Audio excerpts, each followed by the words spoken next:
Gayore mwega, Gayore mwega, Gayore mwega, Gayore mwega, Gayore mwega, Gayore mwega, Gayore mwega, Gayore mwega, Gayore mwega, oh Gayore mwega, Gayore mwega, oh Gayore mwega, Gayore mwega, oh Gayore mwega, tagodagaya, oh Gayore mwega, Gayore mwega, oh Gayore mwega, Gayore mwega, Gaiwa kwa, Gaiwa kwa, Gaiwa kwa, Gaiwa kwa, Gaiwa kwa, Gaiwa kwa, Gaiwa kwa,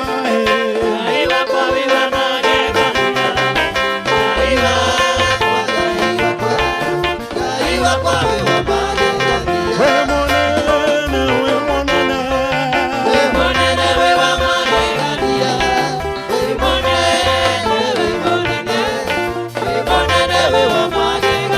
abaradio, abaradio, oh,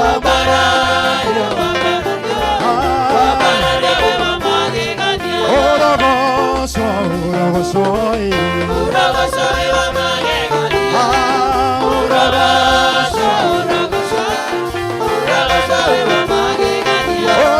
orogoso,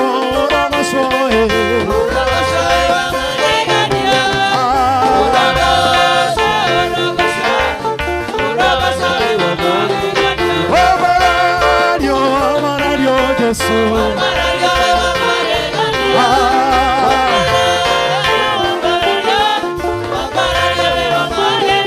Orogero, orogero, orogero,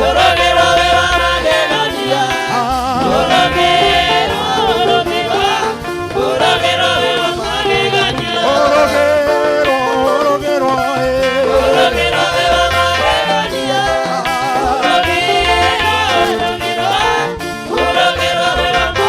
enagera kaiwa kwa monene, enagera kaiwa kwa, enagera kaiwa kwa,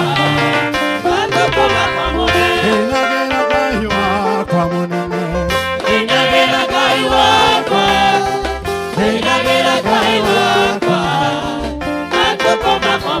kaiwa kwa ne monene, kaiwa kwa ne monene, kaiwa kwa ne monene, kaiwa kwa ne monene,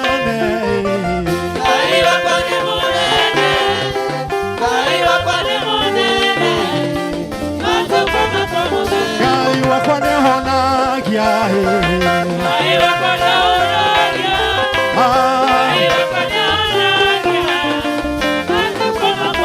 kaiwa kwa ne kehoti, kaiwa kwa ne kehoti, kaiwa kwa ne kehoti, kaiwa kwa ne monene, kaiwa kwa ne monene, kaiwa kwa ne monene, kaiwa kwa ne monene,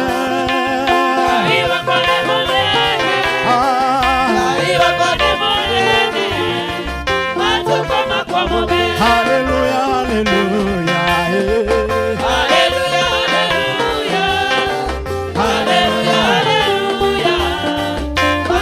Fafanya kenaga hekera kogoso, yanawe obeye. Oh, fafanya kenaga hekera kogoso, oso we obeye. Oh, fafanya kenaga hekera kogoso, yanawe obeye. Oh, kanelera,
Gai wakwane monene, gai wakwane monene, gai wakwane monene, gai wakwane gai.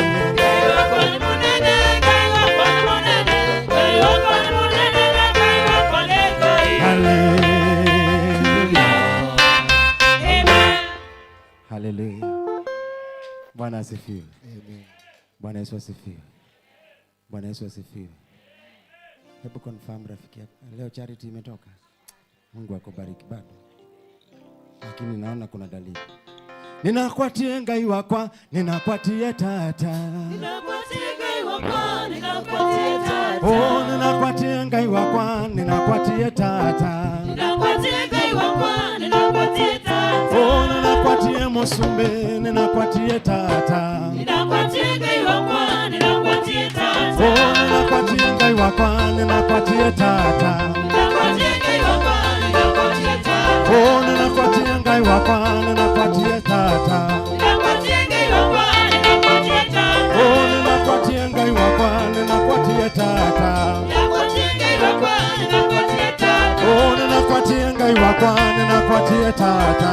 Ninakwatie ngai wakwa, ninakwatie tata. Oh, ninakwatie ngai wakwa, ninakwatie tata.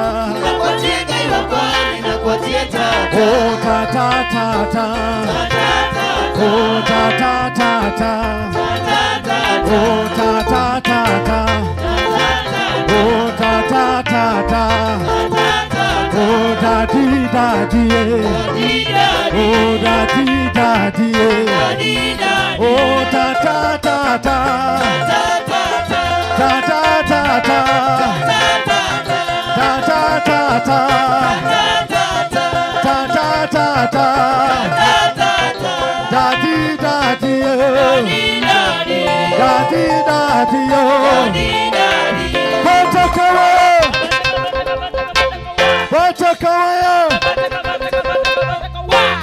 Hallelujah. Kwani nyinyi hamjui speed ya Wakamba?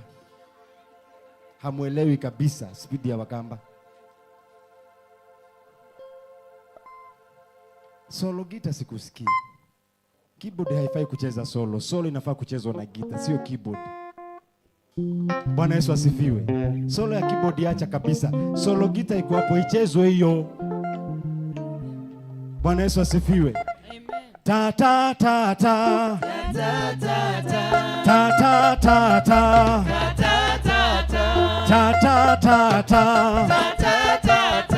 Ta ta ta ta. Ongeza mbio. Ta ta ta ta. Ta ta ta ta. Ta ta ta ta. Ta ta ta ta. Ta ta ta ta.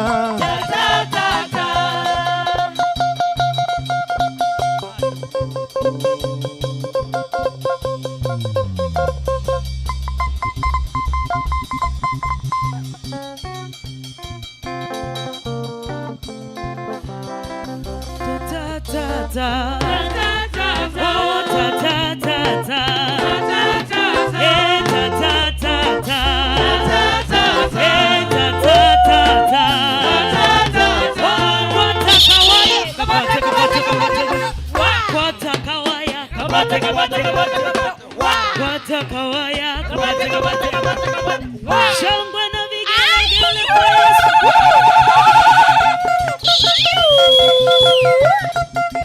Oh, ta ta ta ta. Ta ta ta ta. Ta ta ta. Solo.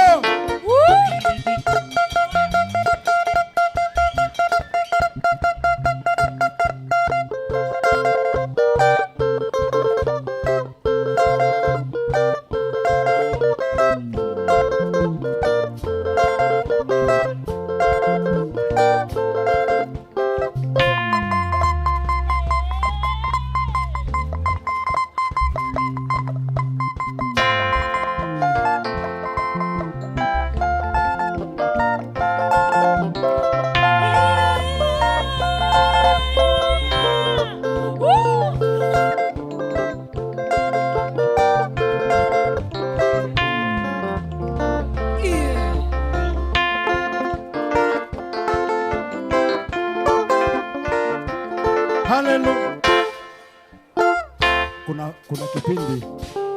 Kuna kipindi walisema hata mkizima tutakunywa. Hata mkigoma watu wa keyboard tutaimba. Bwana asifiwe. Bwana Yesu asifiwe. Hallelujah. Bwana asifiwe. Amen. Hata wakigoma, si ndio? Squad zilikuwako kabla. Silikuwa tunaimba na darama. Na roho wanashuka. Na si kuna darama hapa. Si tunaweza kuitumia. Hallelujah. Amen. Bwana Yesu asifiwe. Amen. Si inaweza kutumika? Si ndio? Si lazima keyboard. Mwambie mwenzako si lazima. Hallelujah. Bwana asifiwe. When you understand your assignment, nothing can come before you. Bwana Yesu asifiwe. When you understand your assignment, no devil can become a stumbling block. Bwana Yesu asifiwe. Bwana Yesu asifiwe. Bwana Yesu asifiwe. Bwana Yesu asifiwe. Bwana Yesu asifiwe. Bwana asifiwe. Unastahili kuabudiwa. Unastahili Yesu. Unastahili kuabudiwa. Unastahili. Unastahili kuabudiwa. Unastahili Yesu. Unastahili kuabudiwa. Unastahili Bwana wa mabwana. Unastahili kuabudiwa. Sauti. Unastahili ewe Yesu. Unastahili kuabudiwa. Unastahili. Umenitoa mbali. Unastahili kuabudiwa. Unastahili ewe Yesu. Unastahili kuabudiwa. Unastahili. Nani kama wewe? Unastahili kuabudiwa. Unastahili ewe Yesu. Unastahili kuabudiwa. Unastahili Hakuna kama wewe. Unastahili kuabudiwa. Unastahili ewe Yesu. Unastahili kuabudiwa. Unastahili Wewe ni sababu ya maisha yetu. Wewe ni sababu ya salama yetu. Unastahili kuabudu. Unastahili. Wewe ni sababu ya kuishi kwangu. Wewe ni sababu ya salama yangu. Unastahili kuabudu. Unastahili. Wewe ni sababu ya wokovu wangu. Wewe ni sababu ya maisha yangu. Unastahili kuabudiwa. Unastahili. Bwana wa mabwana. Unastahili kuabudiwa. Yesu. Unastahili ewe Yesu. Unastahili kuabudiwa. Unastahili Ni nani kama wewe? Unastahili kuabudiwa. Yesu. Unastahili ewe Yesu. Unastahili kuabudiwa.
umetushinda.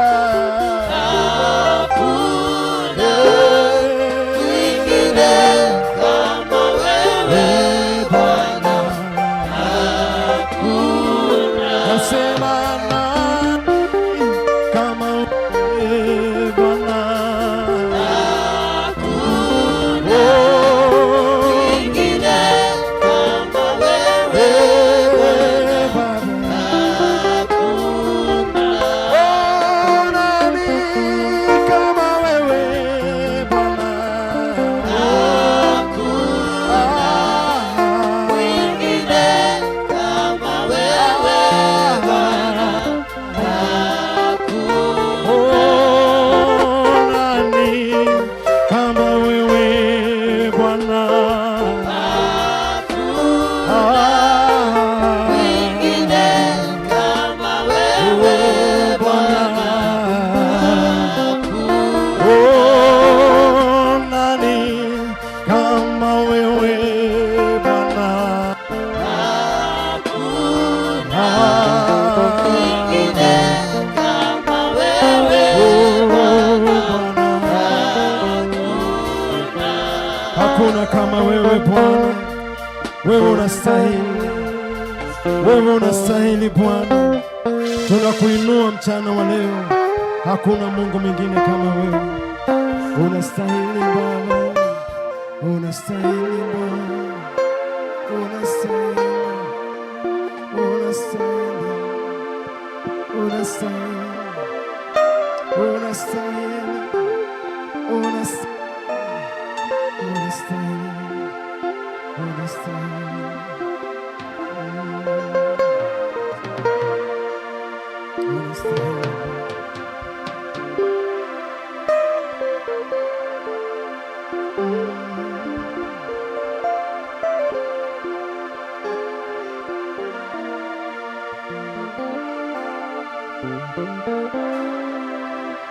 Unastahili Bwana, unastahili Bwana, unastahili Bwana, unastahili Bwana, unastahili Bwana, unastahili Bwana.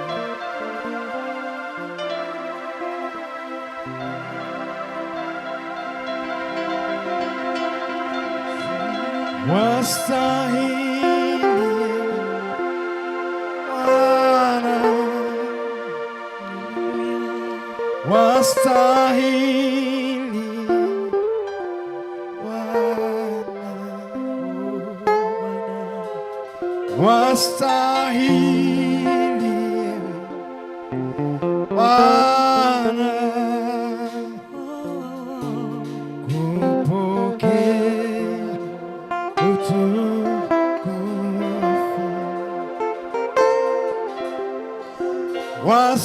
Wastahili ewe Bwana,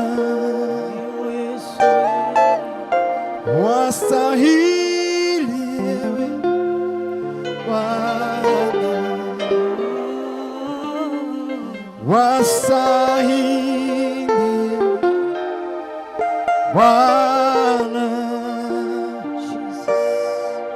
kupokea utukufu kwa kuniamsha Bwana, wastahili, wastahili ewe Bwana, wastahili Bwana, kupokea utukufu.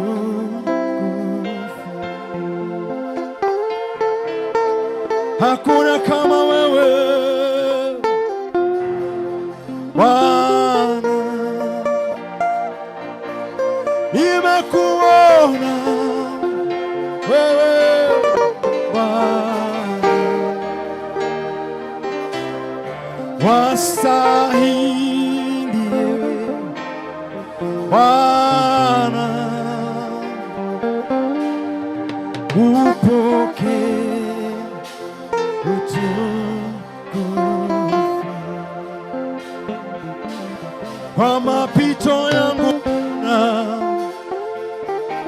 unastahili,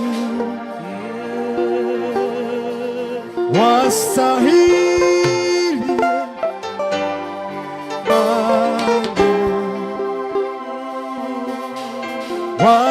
wastahili Bwana Yesu,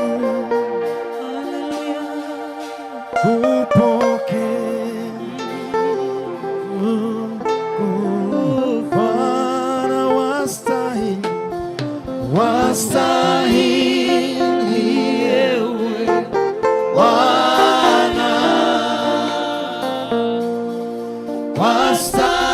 wastahili Bwana,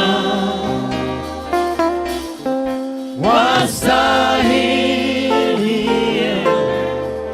Bwana,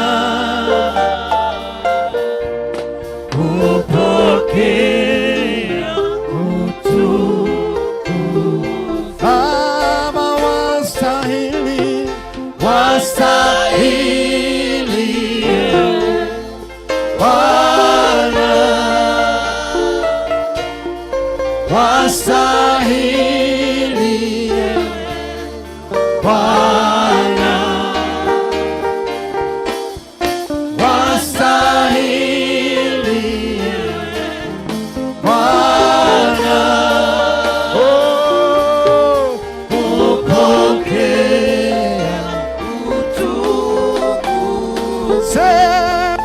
Wastahili, wastahili Bwana, wastahili Bwana, wastahili Bwana, upokea unastahili. Mwambie Bwana unastahili, mwambie Bwana unastahili, mwambie Bwana unastahili, mwambie Bwana unastahili, mwambie Bwana unastahili, mwambie Bwana unastahili, Bwana unastahili, unastahili.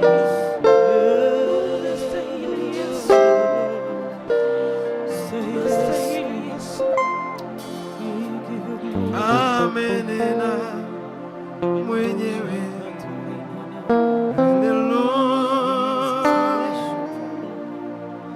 utaishi ukitazama. Amenena mwenyewe, haleluya, utaishi ukitazama. Mwambie amenena mwenyewe, amenena mwenyewe, haleluya, utaishi tukitazama. Mwambie tena, amenena mwenyewe, haleluya, tutaishi tukitazama. Oh, tazama, tazama, ishi sasa,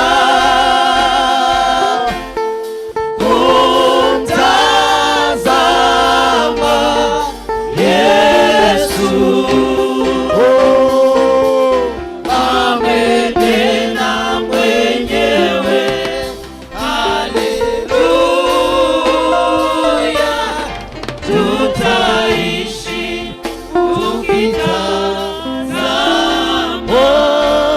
Tazama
amenena mwenyewe,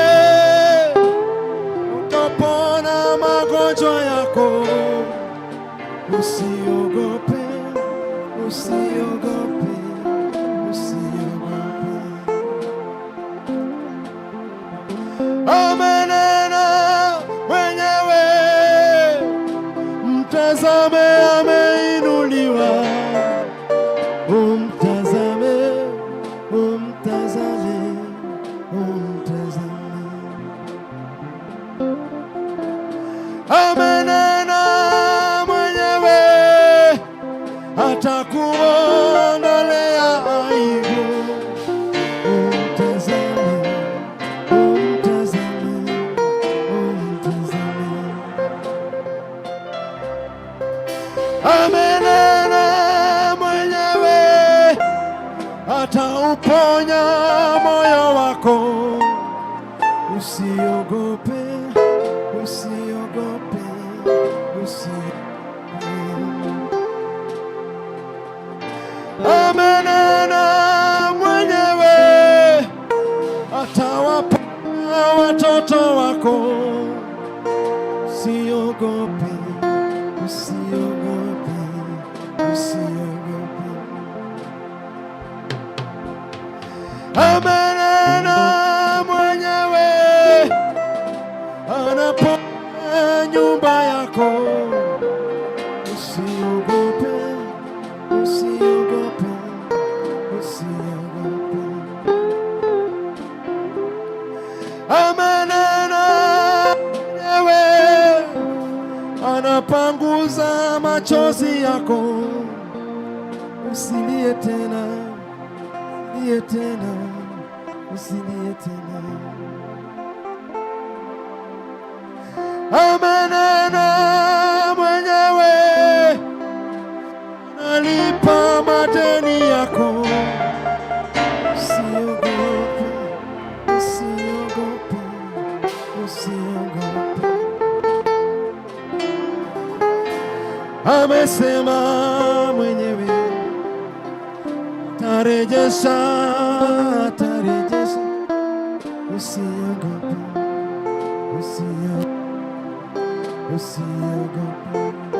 Tazama, tazama, ishi sasa.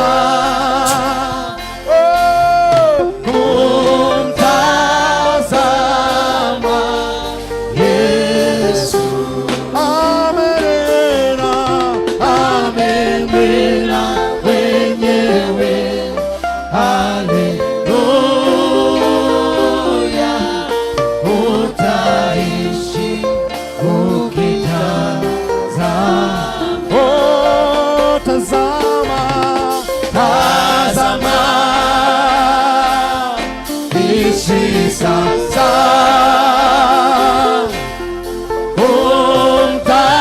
Kumtazama Yesu. Oh, amenena mwenyewe. Haleluya, utaishi ukitazama. Oh, tazama, tazama, ishi sasa.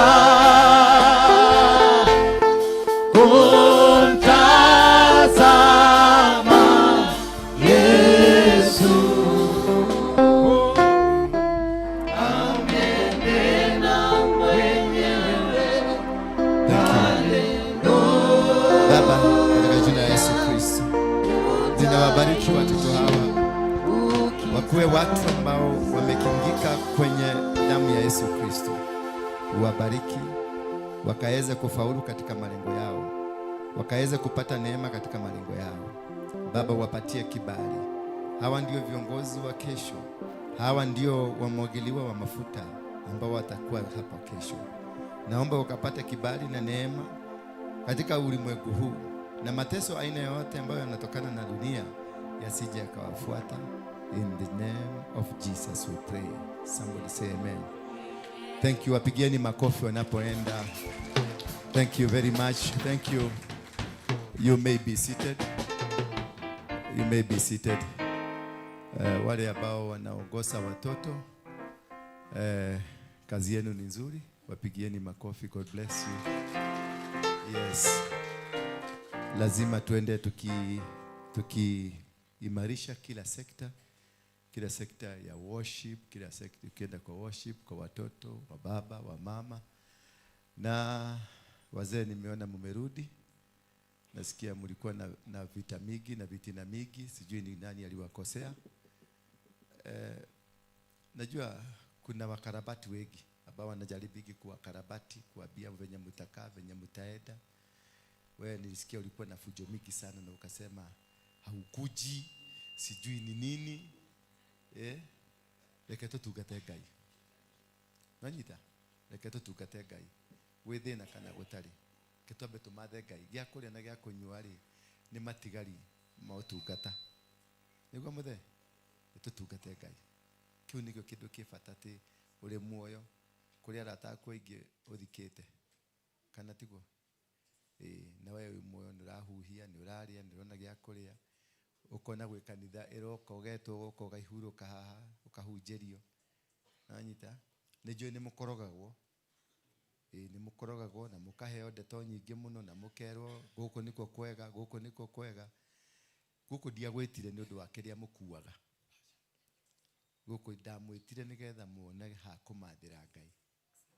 Todo in the condition we nayo, Ngai no atumaga wogie na riri.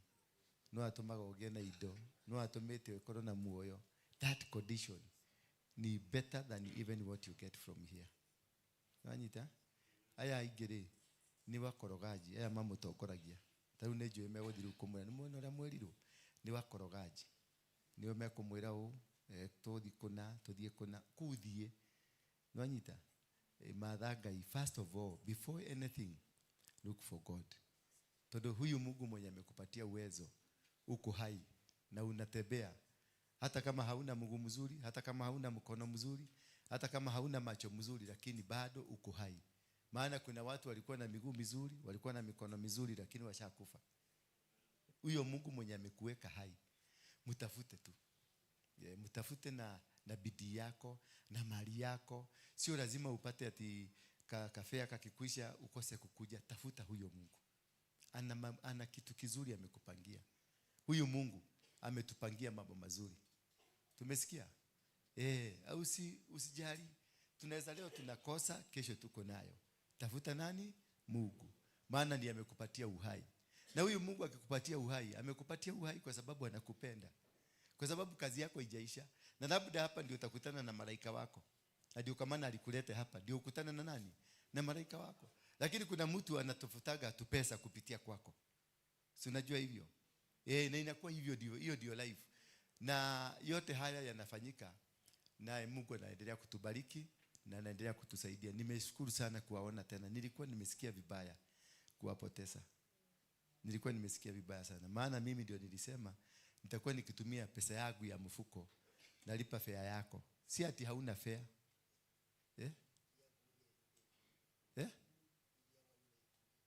Mwiti yako ilivunjika. Si unaona ni kwa sababu ya kutoroka hapa.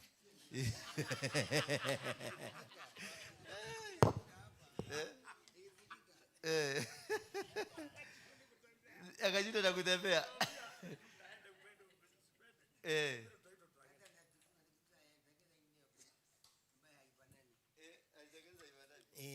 Sasa inakuwa pesa ngapi? Nipewa hospitali. Inakuwa pesa ngapi wale wamejua kununua? Sasa mimi sijui. Wanapewa na hospitali? Wapi? PDK pale Westland. Tunatoaga huko kama disabled. Lakini EPC kule. Sasa alipopewa ikakaa kidogo ikavujika nusu. Akapewa moja nusu ikawa uzito ni zaidi kuliko nusu ikavujika.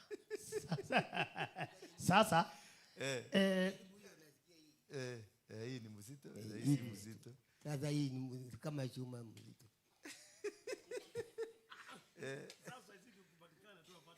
bili kama banana atasikia poa. Na tumeshukuru kwa kurudi. ndio nauliza. Hatukuwa tumepotea. Na, Tulikuwa tu sikuku na mwaka mpya na mambo mapya.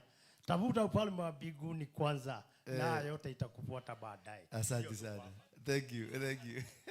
Nitakutafutia sasa nani najua bei yake. Hebu Google, angalieni kwa Google mtapata bei yake tujue, yeah?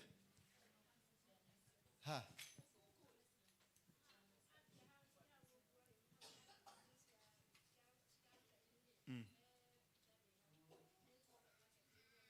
Nataka kujua bei.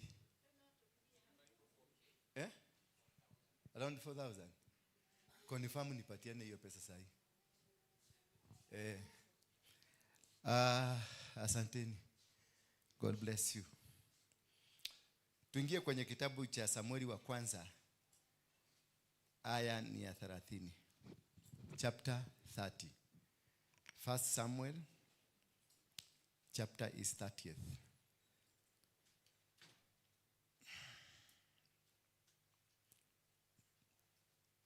Nipatie Kiswahili. Kwa sababu sasa watu wa Kiswahili wamekuwa wengi leo kuliko watu wa Kiingereza.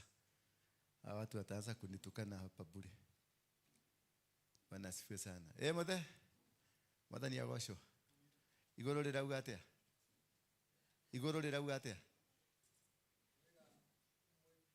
Umwe?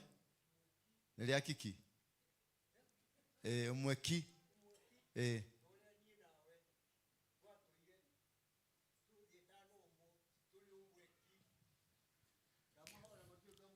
Ki niguo the yari nae na yari kiki.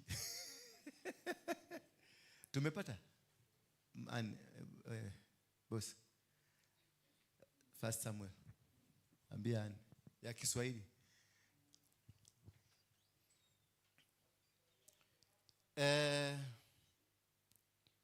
Nataka leo kusugumusia kuhusu kuna kupoteza na kuna kupata. Bwana Yesu asifiwe sana. Kuna vitu ambavyo katika maisha yetu tumepoteza mingi. Lakini katika ile kupoteza, Mungu anakuaga na mpango mzuri na sisi. Unaweza kuwa umepelekwa kwa kona, na hiyo kona ulipelekwa watu waliwacha, utamalizikia huko. But wao wakifikiria walikumaliza, kumbe Mungu ni mpango ya Mungu ilikuwa wakupeleke mpaka mahali hapo. Bwana Yesu asifiwe sana. And that is the most important thing about tunafaa kukaa na sisi. Toka Sharedi. Kuja. Tudireda kwa nilirai. Deda kuutuma.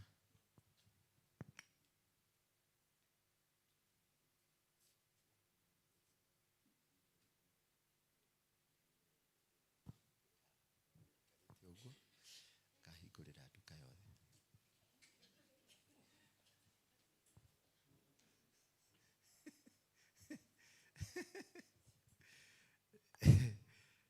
Nukiru maundu no nginya tugaikara tukiroraga tondu Daudi na watu wake wakafika Siklag siku ya 3.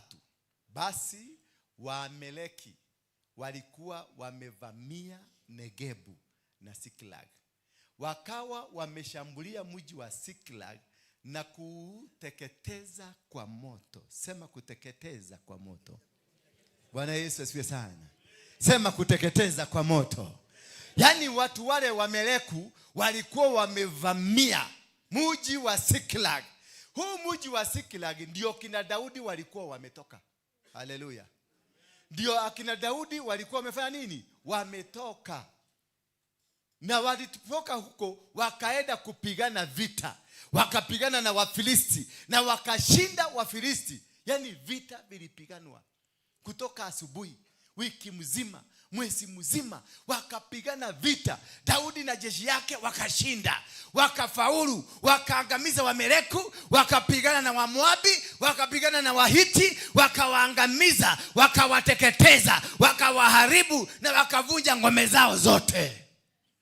Lakini baada ya kushinda, walipoenda kurudi nyumbani sasa, netwashoka na kuhotana, tumebeba bunduki zetu, tunarudi nyumbani, tunawekelea bunduki, tunaendelea kwenda nyumbani, maana tumeshinda. Bwana Yesu asifiwe sana.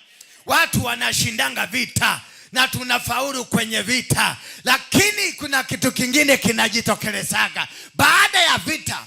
Unaenda unakuta nyumbani ulishindwa. Ulishinda wanaume wako na nguvu, ulishinda mataifa, ulishinda watu wako na power, lakini ukirudi nyumbani unakuta bibi na bibi mwingine na mwingine na watoto na mang'ombe zako zimeibiwa, zimechukuliwa, na unawacha umeteseka. Mpaka watu wanakuuliza, wewe ulikuwa unatuambia ati tuko na Mungu, hagai yoyo. Ushafika mahali unaulizwa na Mungu na watu, kagai yoyo wako ule katage kuiguaga. Yaani kwani huyu Mungu wako alienda safari? Maana unafanya kazi ya Mungu vizuri, unafanya kazi kila kitu vizuri, lakini ghafla bin fu, baada ya kumaliza kusema sasa umeenda umeshida, ukifika nyumbani unakuta kila kitu kimechukuliwa. Unakuta kila kitu kimeenda saka mnege. Hapo hapo tunasikia unapigiwa kidogo kidogo, umetoka maombi siku 30, siku 21, umeshida mpaka ulikuwa unatembea, unaona unatembelea kwa hewa. Maana venye nguvu ya Mungu imefanya kazi, unatembelea kwa hewa, maana venye uwepo wa Mungu umeshuka. Lakini kufika nyumbani, hata kabla hujatoka kwa compound ya maombi, na unasikia, maana ulikuwa naombea watoto wako mpaka unasikia breakthrough, mpaka ukaambia mchungaji wa hiyo maombi, ukamwambia venye mimi nasikia breakthrough. Sijawahi kusikia breakthrough kama hii. Sijawahi. Nimeombea watoto name by name, mpaka Mungu akanipatia ufunuo. Huyu anaitwa Karaja, ule aliitwa alikuwa mchawi, nikakata. Huyu anaitwa Kemani, huyo Kemani alikuwa muizi, nikakata. Huyo mwingine alikuwa anaitwa Nyadhena, na yule Nyadhena alikuwa mtu ambaye si mzuri, nikakata. Yaani kumbe umekata kila kitu, umedisconnect kila kitu, umetenganisha watoto wako na kila kitu, na umesikia breakthrough. Mpaka unasikia kutembelea kwa hewa, unasikia kurukaruka kwa hewa, unasikia kutembea, maana roho wa Mungu ameshuka, anakushukia. Mpaka unasikia mahidi hii bafu zinalia kwa zingine zalia kwa si kuvujika, ni venye roho anatembea ndani ya mwili. Mpaka unasikia mwili wako unalia kwa. Alafu kufika baada tu kutoka kwa geti, unasikia kasimu kutoka kwa shule, ati uko wapi? Unasema niko mahali fulani. Uko mahali tunaweza kuongea? Niko mahali naweza kuongea. Sasa tunataka hivi uharakishe sana, ukuje tukutane hospitali, maana mtoto ameanguka vibaya na amezirai. Sasa hata apumui vizuri, tunaelekea na ambulance hospitali. Kumbuka ni yule mtoto uliobea mpaka ukasikia hewa inakutebesa.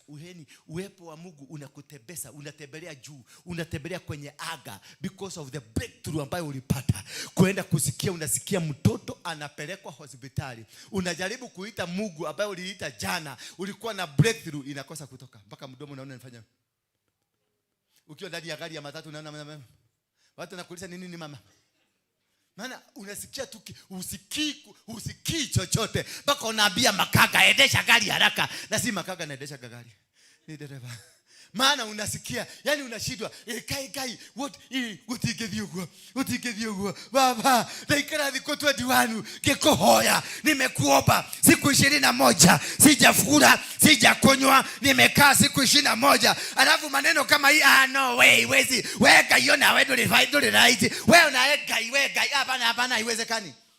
Yani kama sasa hiyo ukipatana na Mungu unamkula silabu. Maana mpaka ulitabiriwa, umepata breakthrough. Manabii huko walikuja, wachungaji mpaka wale hawaotagi waliota na wewe.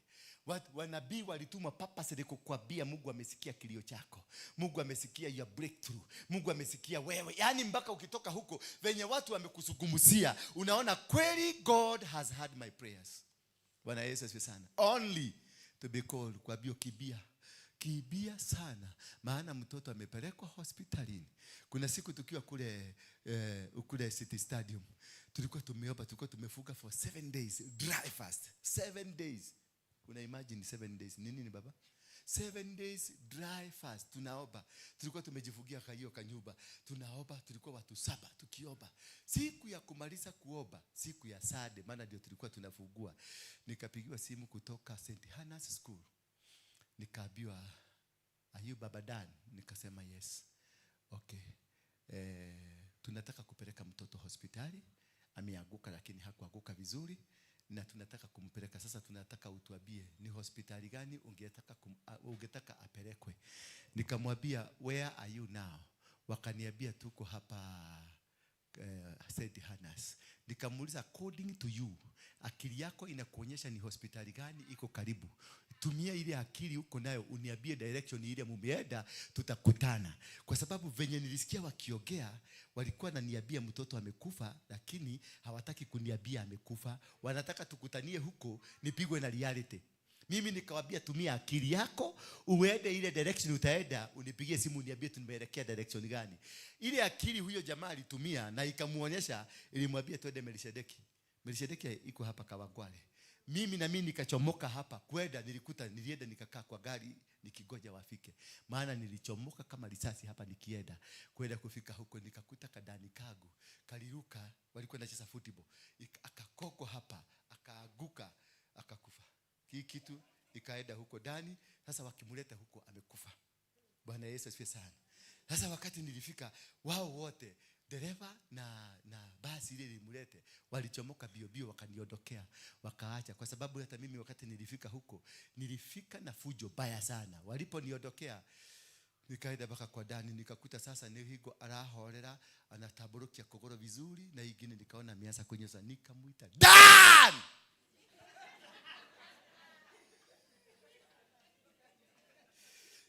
Akastuka, akaniangalia. Nikamwambia, you are going nowhere. Jamaa kaamuka na akaniangalia. Nikaona amefanya hivi.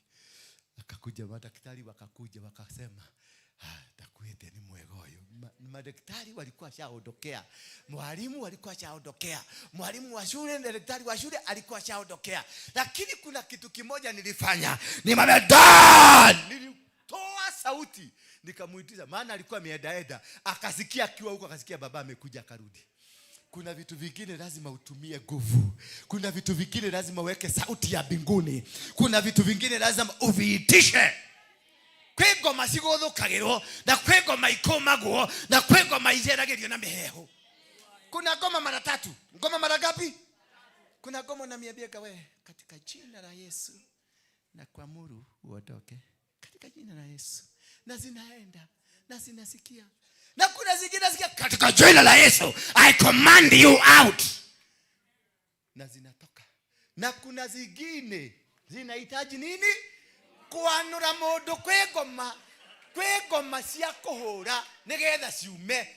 Kwegoma ciegoko cirabatara njuguma cianurwo nginya cithie. Yes. Na Ngai agetwa katika Ngai akabakia leo. Mungu anabaki akiwa Mungu. Kwa hiyo kuna za kubembeleza, unapenda shosho. Katika jina la Yesu I command you out. Na zitaenda. Kwa maana zinastulia kwa na kasauti kazuri nyororo. Lakini kuna za kugodhokerwa. Na kuna za kufanya nini? Za kunyoroswa. Sasa mkiona na nyorosa watu, si wewe na nyorosa. Hapana. Nina nyorosa nani? Goma, ni devil na nyorosa. Lakini kwa bahati mbaya akakuwa juu ya mwili yako. Sasa nikiigoga hata hutasikia uchungu. Ni goma ndiye atasikia uchungu aondoke. Sometimes wachini tuache hii ujinga ya Ukristo ambao haujielewi. Bwana Yesu asifiwe sana. Ukristo ambao hufanya nini? Mwenye ambao tumefundishwa mambo ya Biblia, tumefundishwa mambo ya Mungu wa Israeli, ama tumefundishwa Mungu wa nani? Tunataka Mungu wake kwa na mobi. Tumeambia Mungu wa nani? Mungu wa Israeli. Mungu wa Israeli alimtuma Joshua, akamwambia nenda uchije watu. Si walichinjwa? Sasa hizi Israeli, ile Israeli tunasema Mungu wa Israeli. Wakati wa Palestina waliwaletea nyefu, walifanywa nini? Walilipuliwa mabomu. Na ule president wa Irani akaenda kuwatetea. Kwao kukapigwa mabomu na watu wakakufa. Ayatollah Khomeini alijificha kwa chini huko kama busi, kama Saddam Hussein. Hata sasa hajulikani mali yako. Bado Mungu akaendelea kuitwa nani? Kwa hivyo kama tunahubiri Mungu wa Israeli, ujue Mungu wa Israeli anakuwa na amani, anaitwa Jehova Shalom. Anaitwa nani? Huyo Mungu anaitwa Jehova Nisi. Anaitwa Jehova nani? Nisi ni kumaanisha nini? Bendera yetu, si ndio? Huyo bado anaitwa Mighty Warrior. Ama naita kwa maite wali ya kufanya nini? Ni Jehova munene waita. Ya kuruga ushuru. Hapana. Mimi nikiona Mungu venye huyo Mungu mwenye anahitajika sasa, huyo ndio tutaita. Na hiyo imebadilika, hivyo itakuwa hivyo. Ule Mungu tutaita sasa, kama ni Mungu anahitaji vita, anahitaji buduki, anahitaji mapanga, anahitaji marugu, huyo Mungu ndio tunaita sasa. Ukiangalia situation, huyu Mungu anataka amani. Unaita Mungu wa amani, anaita kwa Jehova Shalom. Haleluya. Bwana tiatini otidage ha we Ngai kwa kehoti wa Jakobu na Isaka na Ibrahimu. Hapana, understand. Kehoti wa Jakobu tuwe kehoti wa Isaka. Kehoti wa Jakobu sio kehoti wa Isaka. Isaka alitumika njia zake. Jakobu alitumika njia zake. Moses alitumika njia zake. Joshua alitumika njia zake. Kila kitu kinatumika. Daudi alitumika kivyake. Na Daudi kuna yule Mungu aliingia ndani yake na alifanya kulingana na huyo Mungu. Haleluya. Sasa angalia ile shida huko nayo. Ni mzee anakutandika. Sasa utaanza kuita Mungu wa amani. Na ndiko hurura. Uweta Mungu, uweta Jehova Mighty Warrior. Teremuka na uteremuke na Michael. Haleluya. Na ukuje na mapaga ile nakata kuwili. Wacha kuita ati Jehova, Jehova Shalom, wewe Mungu, unajua kule. Hapana, tandikana kwanza, muogeleage baadaye. Haleluya. Amen. Yes, that is the kind of a church that we need in Africa. Hii kanisa tuliletewa na wazungu kutoka England, hiyo irudi England. Kama ni Biblia tunafuata, tufuate Waisraeli wanafanya nini. Kama ni Waisraeli tunafuata, tujue Waisraeli wanasemanga kama ni buduki, ni buduki. Wapalestina wakileta nyavu, Waislamu wakileta nyavu, wananyoroswa vizuri na dunia inabaki kuwa dunia. Yule president wa Israeli alisema mimi situlii wala sibaduki baka muishe. Na bado nasema Mungu wetu, ninakushukuru kwa kutushidania. Na bado anaendelea kuishi. Sasa wewe mzuri, utulaka hana dhena. Israeli imekoka dunia mzima. Na unafuata kitabu yao. Na unafuata Mungu yao. Na hapo umekujwa, umekaa kama karatasi ya nylon ikichomeka.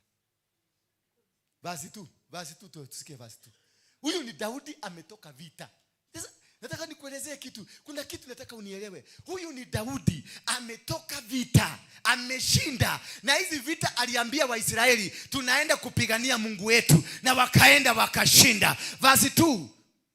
Ama ameweka nini ya? Alienda ama hako? Ameweka. Mnampatia katumaji toka kunywa. Nao wakawa wamewachukua mateka wanawake pamoja na wote waliokuwamo humo, vijana na wazee. Yani walikuta vijana na wazee na wamama wote. Yani no imagine leo mkaguo na watoto wako na wazee, baba yako na kuka yako, wote wamekamatwa mateka, wamebebwa. Na wewe ni Daudi na umechinja wa Filisti, umewachinja vilivyo, unakuja unakuta bibi yako amechukuliwa. Bibi yako na ukugari onorori ogekinyete muche nigetha akutamshie tumaji, akuchome huko, maana kule vita unajua ni bio, ni kutukumana, ni kugogwa, ni kuwekwa chini, ni mikuki na nini. Sasa unakimbia nyumbani, ukienda sasa unaona mochene kwa korea we hakue, maana huko wapi? Huko pande ya Gong. Sasa unaona town iko pale, unaona tuko karibu kufika, tuko masaa mawili tutakuwa tumefika. Kufika nyumbani unakuta kanyumba kamechomwa, mke hawako, wake wawili hawako, watoto hawako, makodoo haziko, kila kitu hakiko, zote zimechukuliwa. Na ulikuwa umeenda kupigania Mungu mwenye hakuona vitu zako zikichukuliwa. Can you imagine? Unapigania Mungu mwenye haoni kwako kukiagamia. Ati wewe uliona kwake. Yeye ulienda ukapigana vita, ukashinda vita, kila kitu ukashinda, lakini kurudi kwako ukakuta kila kitu kimebebwa. How will you feel? Yani ugeiwa tata mudo. Kana tambo Kristo, kana mo Kristiano mo Israeli, timo Kristiano mo Kenya. Yeah? Hapo ndio unaweka, unasema Yesu akae chini sana. Unaweka Yesu chini. Tekejige Jesu hanini hivi. Gunyite na maya mari ya gagima. Mayoguo ni uwetekia. Nake adwa ya magioka magetoinira ya nyimbo. Ati Jesu ti makofa kwa Jesu ti makofa. Ina wate. Mwathani tima kovo kovo kolarioka.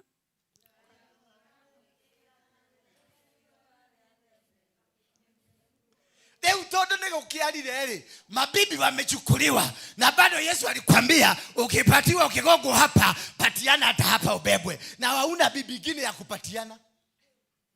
Nimagethire boli ne ithire ng'ombe ne ithire niki tolesia kiyo niki kigiogeheana. Is it making sense? Hiyo karaini ya Biblia tutatoa. Tutafanya referendum hiyo karaini ya kusema ukigogwa hapa patiana na hapa ugogwe tutakatoa. Maana haka make sense. Nure imagine leo huyo ni mtumia wako, huyo ni mwana wako, huyo ni my brother, huyo ni mami, othe ni makuo wamebebwa, wameedwa. Na kule umetoka ulikuwa umeenda kupigania Mungu na umeshinda. Ni hoahota na bara. Umeshida na Mungu ameinuliwa na Mungu ametukuzwa. Ukirudi nyumbani wewe kwako Mungu amekataa kukutukuzisha. Ati ukikinya mwisho laki nyata kinyi kwera mutumia kama ukimoneka eu tohotana mutumia agagutengera gate ine ni undu wa kuma bara ine no ni akoria gwito karatina agagitengera gate ine agoka gakohemberia akwira muthuri wakwa ne twaigwo ria mwahotana Ngai ni arathimwo Ngai ni atogerio woko tuli na mawajiro na mawajiko turau atiriri Ngai witu ni munene ugakinya muci wakora nginya mutumia wa gukwira uguo gutire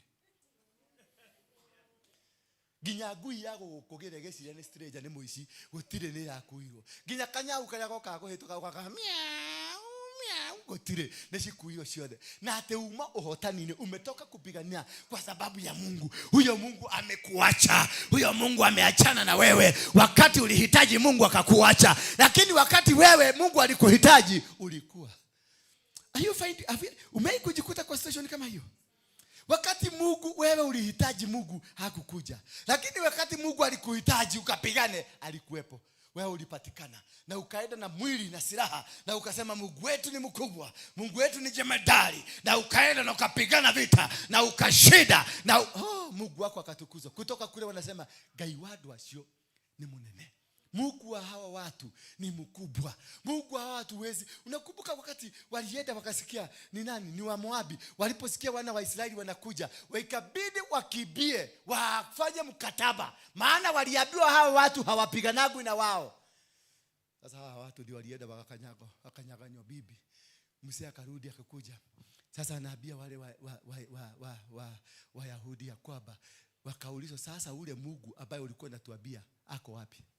Yule Mungu, huyo Mungu ambaye ulituambia story yake, ambaye tumepigana kumhusu, ambaye tumefanya kazi yote, na sasa ako wapi? Angalia leo Daudi, tatuele ako wapi? Bibi yako hakuna, bibi zetu hakuna, watoto hakuna, busi hakuna, hakuna kitu.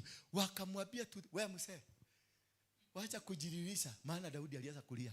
Akaambia mzee, waacha kujililisha. Tugukuanura. Nuno gutoweka gazio. Hivyo ndivyo tunakufanya. Tunataka watu wetu otwire taria na Ngai ucio. Sukumusa na huyo Mungu, acha ujinga. Tunakuja kulia. Maana Daudi alianza, Jehova munene, nemaje kati ya Jehova, wajelile ndokandiganiria. Ulisema hautaniwacha hata kama nitakuwa kwenye bonde la mauti, hautaniwacha. Tulikuwa pale nikukuona, sasa nimekuta watu wangu wameenda. Akaanza kulia kama wale wengine. Akaambiwa na tumusee, maana tulikuwa tumusee tuoria. Tukamwambia, wewe msee, ukiendelea kupiga hiyo kelele, utatubia unapigia nani kelele? Tunaenda ciana cito na tunaenda atumia ito. Tumakoroera Ngai ucio. Enda uongea na huyo Mungu atuletee vitu zako hapa. Haleluya. Daudi akasukumwa mpaka kwa kona. Ambia mwenzako lazima sometimes tunasukumagwa. Mwambie sometimes tunasukumagwa. Baka unafika kona, unaita huyo Mungu hakusikii. Maana ulimpigania lakini yeye alikataa kukupigania. Daudi alipoangalia kimeumana, kwa sababu mimi sioni kama Daudi alifanya kwa kupenda. Hapana, ni kuumana, alikiliumana. Na akaona hapa adua nimekodia. Adua nimekoduta igogona. Bwana Yesu asifiwe sana. Akaona hawa watu watanijia kwa sababu kweli ni mimi niliwaambia tunaenda kwa sababu ya Mungu. Na Mungu akatuuliza sasa adoi tuko matigatia, atatoa matigira Ngai. Ushaambiwa sasa tumeachia Mungu maneno yako. Sasa ni mama yako. Kama siku ile mama yangu alikufa, tuliomba na pastor mwingine hapa bishofu, akaniambia sasa mama venye nimeona. Maana nilikuwa nasema mama atapona. Mimi nilikuwa naamini atapona. Hata kama nilikuwa na ishara zote, huyu mama hawezi kufufuka, anaenda. Lakini kuna mahali nilifika nikasema mama atapona. Nikaita bishofu mwingine natabuaga sana. Akakuja tukafanya maombi. Ramashanda. Kwanza alianza na Ramashanda. Ramashanda rabakaka. Riaborobosenda ya makando borobobo sanjanja. Sasa nikaona hiyo ndio lugha ya kufufua mtu. Nikasikia kweli venye ameongea, venye ameanza introduction hiyo ni kupona kutupu.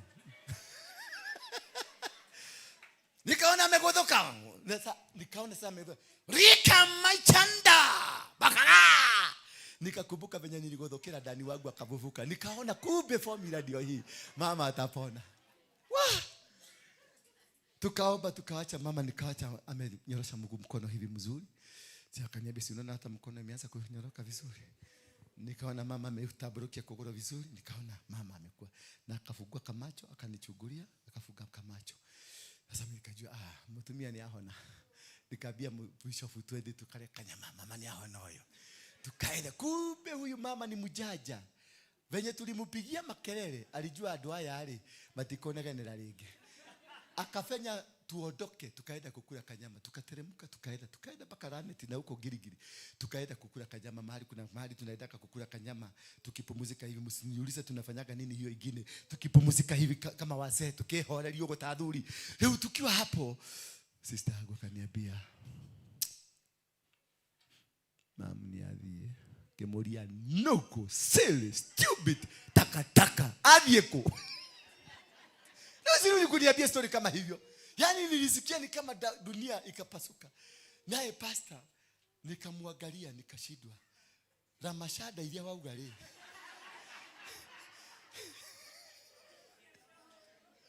Kwani zilikuwa za kuua mama yangu. Nikakimbia kwa gari. Ria kwenda kwenda Nakuru na hepa maroli nienda nikasema marashada, kwa sababu naona hii marashada ya huyu ni kama ni yeye imekataa kufanya kazi. Niende nikaeke likiki yangu. Kufika huko nikaambiwa hata simamia hapo, maana waliona mwenda wa simu. Nilipiga watchman kofi gapi? 2 afugue jia, maana alikuwa amesema masaa ya kuonana imeisha. Nilishika watchman nikamleta hivi, nikamweka head ta, nikamwambia kuja hapa teke ta, akaaguka. Sasa kufika kule wakafuga milango yote. Wakasema huyo niego kakwe kama auto damage. Maana nilikuwa natafutana na daktari aniambie, uliniambia mama yangu atapona. Kuna mahali inafikaga uko na imani, umeombea watu wamepona, umeombea kila kitu, lakini wewe unakuta uko zero. Bwana Yesu asifiwe sana. Wewe unakuta you at zero. Baka nikaenda nikaangalia, nikachugulia. Sasa nilikuwa nataka kuchugulia nione wakimteremsha na hiyo kitu. Kama nikiona mtu anamteremsha, kwa sababu gari yangu linaendaga na jora kama pita, naendaga na jora ya kukata masikio, yule mtu analeta shida. Nilikuwa nimeichomoa vizuri hivi. Nikiona mtu amebeba mama yangu kwa hiyo kitu, ungeniambia kama ni mama yako ama wewe ndio ulinizaa. Ningemkata huyo, ningekata kichwa. Maana sikuwa nimekata. Jamaa wengine akakuja wakanishika, wakanirudisha kwa gari. Wakaniambia tuondoke kidogo, tukaondoka ndio tukaenda. Wakaenda kunitulisia pale. Nilirudi hapo baada ya siku 3. Maana walinisika. Kumbe na mimi hapa ndio nakujaka nawaambia, jipe moyo. Huyu Bwana anaenda kutenda. Hakuna kitu kibaya kitafanyika kwako, maana huyu Mungu ni Mungu wa miujiza. Huyu ni Mungu ambaye anatenda, ni Mungu wa baraka, ni Mungu wa kusamehea, ni Mungu wa kuinua. Huyo Mungu hakuwa kwangu. Ugenikuta hapo, uniulize yule Mungu uliniambia Mungu wa kusaidia, Mungu wa kubariki, Mungu wa kuponya, alienda wapi? Sikuwa naye. Bwana Yesu asifiwe sana. Umeifika wakati kama hiyo, unakuta huyo Mungu ambaye umenendewa, the mighty warrior, the king of kings, the king of what, the king of war, the king of the queen of kakakaka, hayuko. Ulitabiriwa maneno makubwa, but that God disappeared. Hivyo that was the situation Daudi alikuwa ndani yake. That's the situation. Maana they hoped, they believed in David. They knew David can never fail. Walijua David hawezi kushindwa. David chochote amesema kitatendeka. David lolote alisema litakuwa. David lolote mahali popote akikanyagisha, jambo lolote anasema litatendeka. Lakini wakati huo David was on the receiving end. Wakristo, ninyi wewe ndio unaobeaga familia mzima na familia inakudepend na wewe. Wanajuaga wanakisema ani akifika ani ni akinya ni akinya ani hiyo ukiohoya hiyo, yani you are the source of hope, you are the source of everything. Ati kila kitu ikifanyika ni muhorere ani tukihorere hani na aria muhoere tondu ani mahoya makene kwa password yake ya kule iguru, lakini nakuta mpaka ani saa hiyo password imefungika. Bwana Yesu asifiwe sana. Daudi password yake ilikuwa imekamatika, imefungika. Nothing was operational, nothing was working. Hakuna kitu hata kimoja kilifanya kazi. Nao wakawa wamewachukua mateka wanawake pamoja na wote waliokuwamo humo, vijana na wazee. Hawakuwa yeyote bali waliwachukua wakaenda zao. Verse 3, wote walibeba kila kitu. Yani kiodu yate walibeba mpaka panya. That's the bad thing. Walibeba mpaka panya, walibeba mpaka dhuia na dhuraku zote, mpaka na kupe zote walibeba, wakabeba. Ndio yani umetoka kushinda, umetoka kufaulu, umetoka mlimani Mount Kenya, ukirudi nyumbani unakuta kila kitu kimeharibika. Ndio unakuta vita vimekuinukia. Bwana Yesu asifiwe sana. Mwambie mwenzako hapo usikonde moyo, maana Mungu ako tayari kufanya kitu kipya. Daudi na watu wake walipofika Siklag, wakakuta mji umeangamizwa. Sio watu tu kubebwa, mpaka mji umeangamizwa. Kila kitu kimeangamia. Everything, nothing, umekuta kumeshindwa. Nyumba hata waliteketeza. Yani maroka kwaje zero. Unakuja kuanza zero, kuzaa zero. Imagine sasa Daudi mzee, kuzaa zero. Ako na wanawake wawili, kuanza zero, kutafuta wanawake wengine. Na ni wale wote walibebwa. Sasa utakuwa. Maana wote walikuwa wamebebwa. Kijiji mzima wanawake walikuwa wamebebwa. Imagine utakuwa tumia Margaret. Nimukuirwo inyuothe mwathio na inywe. Na unyaje zero kwaje kugenda mutumia oge. Na gutire. Ni mathire gutire. Waje kusharia ng'ombe na ithire, bodi na ithire, gutire kindu gitigirwo ku, hakuna kitu hata moja kimewachwa, wamebeba. Kumbuka ulikuwa umeenda kupigania Mungu, na huyo Mungu hakuona bibi yako akibebwa. Huyo Mungu hakuona vitu zako zikibebwa. Huyo Mungu amekufanya uanze zero. Na unaanza zero from zero, maana hakuna. Huyo watu ekasigo aderoni forever. Na adwa ni mara kwenda utatotolea mtu. Bibi yako utalete. Tiwe uralelia. Muka wako ni urale. Utamulete hapa. Watoto wangu wewe utanitolea. Wewe utatutolea ng'ombe zangu. Wewe tiwe uralelia. Ndotumia kanwa kaukana toke kero hiyo. Daudi akaangalia watu wakamgeuka. Kuna wakati unakuta umewachwa katika isolation, you are alone. Maana kuna kitu Mungu anataka kufanya kwa maisha yako. Hadi wakati utafika hiyo level, yes umeshinda, umefaulu kila kitu. Hadi wakati utawachwa peke yako, hakuna mtu anakushughulika na wewe. Wote wamekugeuka, mpaka wale ulikuwa na command wanasema yes sir, wamekugeuka, hawataki kukusikia wala kukuona. Until you are that level, that is the time God will come. Bwana Yesu asifiwe sana. Mungu hakujangi na majirani ya kwenu. Mungu hakujangi na ukomando wako. Mungu hakujangi na watoto wako. Mungu hakujangi na pesa zako. Mungu hakujangi na venye unajua kupigana vita. Anakujanga wakati uko peke yako. Because ako na message yako peke yako. Bwana Yesu asifiwe sana. Daudi alikuwa amesimama peke yake. Daudi alikuwa peke yake.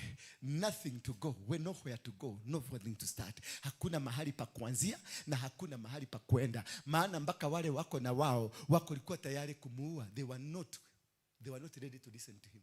Hakuna mtu alikuwa ready to listen. Wakati umesukumwa, umefika kwa maisha yako peke yako mzee, sasa hiyo ndio uko na Mungu.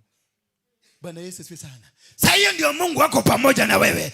Daudi akasikiliza watu, akawaangalia, akaona hawa watanimaliza, wacha niende kwa Mungu. Akaitisha nipatie vazi la kikuhani. Kumbe kuna kitu ambacho unakihitaji, vazi la kikuhani. Ukiona wamekulemea, maisha imekuangamiza, maisha imekufikisha moto, kuna kitu kimoja ambacho unakihitaji, vazi la kikuhani. Ukavaa lile vazi ndio uweze kuenda kwa Mungu. Akavaa vazi la kikuhani, kisha akaenda kwenye madhabahu, akapiga magoti yake chini, akamuuliza Mungu, ni vizuri nifuate hawa watu? Haleluya. Ni vizuri akauliza Mungu, niwe gaginyere adwaya, ni vizuri nikawafuata baada ya kuvaa vazi. Kwa hivyo ni vizuri unaporudi kwenye madhabahu ndio unapata ushindi. Hauwezi kufaulu bila kuingia kwenye madhabahu. Hauwezi ukapata ushindi bila kurudi kwa Mungu kwenye madhabahu ukamuuliza swali, ni vizuri niweze kufuata hawa watu? Maana option haikukuwa ingine, hakukuwa na jambo lingine ila kufuata. Maana alikuwa hana kitu kingine cha kuambia. Hana kitu cha kuambia hawa watu. Anawaambia leo ni ogwe toke huroke. Tolie ginyake. Hakuna mpaka buzi ya kujija, hakuna chakula, hakuna. Akauliza Mungu permission. Wakati wowote unapopatwa na shida, ni vizuri kurudi kwa Mungu. Wakati unapata tatizo, ni vizuri kurudi kwa Mungu. Waondokee watu, ondokea wale watu mko na wao. Ondoka kwenye ile sehemu ya comfort huko, ondoka mahali huko, nenda mahali pako na Mungu, ukamwambie Mungu, ni vizuri nifuate hawa watu. Niwe gajoke baraini. Ndivyo alimuuliza. Kule baba, si unajua venye tumefanya? Si unajua venye tumefinya watu? Si unajua venye tumewachinja? Ni vizuri na hawa niwafuate. Maana alijua ndani yake ako na uwezo wa kuwafuata. Alijua ndani yake ako na nguvu ya kuwafuata. Alijua ndani yake ako na neema ya kuwafuata. Mtu mmoja aseme haleluya. Mtu mmoja aseme amina. Mwambie mwenzako, niko na nguvu ya kufuata maadui wangu. Niko na nguvu ya kushinda vita zangu. Niko na nguvu ya kuinuka. Niko na nguvu ya kubambambaka. Mtu mmoja aseme amina. Mtu mmoja aseme amina. Angalia mwenzako, kama hasemi amina ujue yeye ndiye anakuroganga. Mtu mmoja aseme amina. Yes. Ukienda kumenya murogi ule ukorogaga, tamushuhudia one kana analio kialia. Automatically unajua, na ndio kwa maana alikuja kukaa karibu na wewe, asikie kama unasikiliza, asikie kama ama unavuata kila kitu. Hallelujah. Yep, Daudi akamuuliza Mungu, ni vizuri niwega. Always when you want to go for a battle that is spiritual battle, vita vyovyote, kabla ya kuenda uliza Mungu, kama are you in this place? Are you in this? Kama ni biashara unataka kuanzisha, uliza Mungu, wewe uko mahali hapa.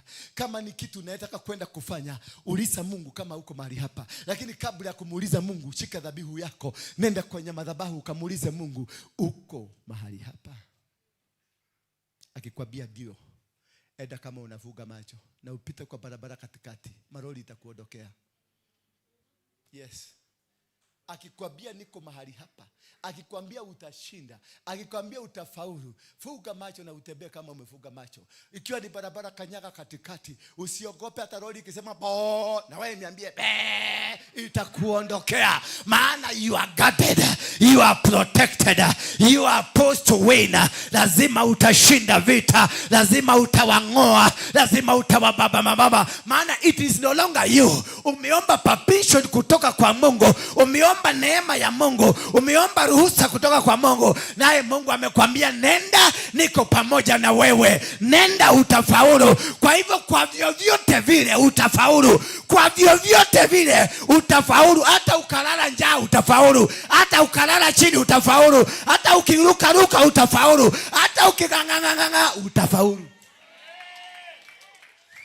When God has said yes, Mungu akisema unaenda, utaenda. Mungu akisema utafaulu, utafaulu. Haijalishi mko na nani, haijalishi mnasimama na nani, haijalishi nani anakusapoti, haijalishi nani anakushikilia, haijalishi uko dunia gani. Hata kama uko ndani ya shimo, bado utafaulu. hautashindwa. Mwambie mwenzako, mimi sitashindwa. Nigehoto. Meugate nigehoto. Mimi sitashindwa. Hello. Asense. akone tunabatile kilemale. Hatutashindwa. Walikuwa wamesimama mpaka kwa mlima kuzuia tunisipande. Lakini huyo Mungu mwenye niliuliza kwanza, niende nipande mlima ama nisiende? Uko kwenye hiyo mlima akaniambia twende. Nenda, utakuta watu wamekungojea. Nimetayarisha watu kwa sababu yako. Haleluya. Nilipofika kule kutoka Nyanyuki town, already nilipatana na vijana wakanibebea mizigo, nikapikana na vijana wakunipikia chakula. Siku 4 nikipanda mlima, niko na watu tunatembea ase. Haupigani vita, unatembea ase. Maana ni mwendo pole. Ukipanda ukikaribia Mungu, siku 4 za kujitakaza kutoka kule chini, 4 days za kujitakaza. Kule hakuendagi haraka. Kule kunaendaka wacha nitumie hii wacha nitumie hii yako. Unaendaka tu pole. Hauendagi ati sio unaenda hivi. Huku hakuendagu hivi kama wale watu wajielewi. Hauendagi kama Asese alikuwa anaenda hivi. Kule unaenda tu ni kama negoshera mrasha. Unaenda tu pole. Ukikaribia Mungu unaendanga pole. Maana kwa Mungu hakuagi na kiherehere. Unatembea pole. Ndio upate masheria za mbinguni. Pole unaenda ukifundishwa. Pole unaenda ukizungumziwa na malaika. Pole unaenda ukipata maagizo. Pole unaenda ukisikia sauti ya Mungu. Pole unaenda ukiambiwa ni nini Mungu anataka ufanye. Hatua 5 ukitoka kufanya hapa, hatua zingine 5 unafaa kufanya nini? Hatua zingine 10 unafanya nini? Kwa Mungu ni kwa maelekezo. Kwa Mungu ni kwa sheria. Kwa Mungu ni kwa mipango. Kwa Mungu hakuna kiherehere. Kwa Mungu hakuna wajuaji. Kwa Mungu ni yeye mjuaji peke yake. Ukifika huko unaingia paradiso. Sema paradiso. Haleluya. Shika jogoma yako na Mungu akupatie macho uone. Haleluya. Daudi na watu wake walipofika Siklag, wakakuta mji umeangamizwa kwa moto, na wake zao pamoja na wana wao na binti zao wamechukuliwa mateka. Yani ngiamba binti. Ukaimagine mwale wako now. Yani can imagine your daughter, yule daughter yako. Una imagine amebebwa na mtu haujui. Na amebebwa kimaguvu. So unaanza kufanya calculation nyingine baya. Sasa yule bibi yako anakuitaka babe, sweetie, hane. Yule anakuitaka maneno mazuri. Amebebwa na wanaume. Sasa unafanya mahesabu yako. Bibi yako na ulikuwa unamulidaga sana, unamulisaka saa 12, uko wapi? Saa 7 uko wapi? Be uko wapi? Ako kwa nyumba na hajatoka kwa nyumba. Be weko tahigolera TV jigwe. Fungulia TV nisikie. Muko na kijana kanaitwa James. Hebu patia James simu, nataka kuongea na yeye. Yaani unataka tu kuconfirm. Mushie todo ne ngodu yaku ne boli yaku. Sasa huyo mtu ambao unaulisaka be akisha TV. Be tapatia James simu asikie. Alishabebwa. Haujui alibebwa na nani? Haujui kama alibebwa na Wafula ama alibebwa na Otieno ama alibebwa na Korokoto ama alibebwa na chokora gani? Yaani bibi yako ako kwa mikondo haujui. Yule unachugaga kama kodo. Nataka upige picha, nataka kukuwekea picha upige. When everything disappears from your hands. When everything inakujaga umefika mwisho. That there is nothing around you. Watoto ambao umeprotect mpaka umewapeleka shule ya boarding, kuna kuaga na AP wanachuga. Sasa wako kwa mikono ya kina Kipchoge. Wako kwa mikono ya kina Kiprono.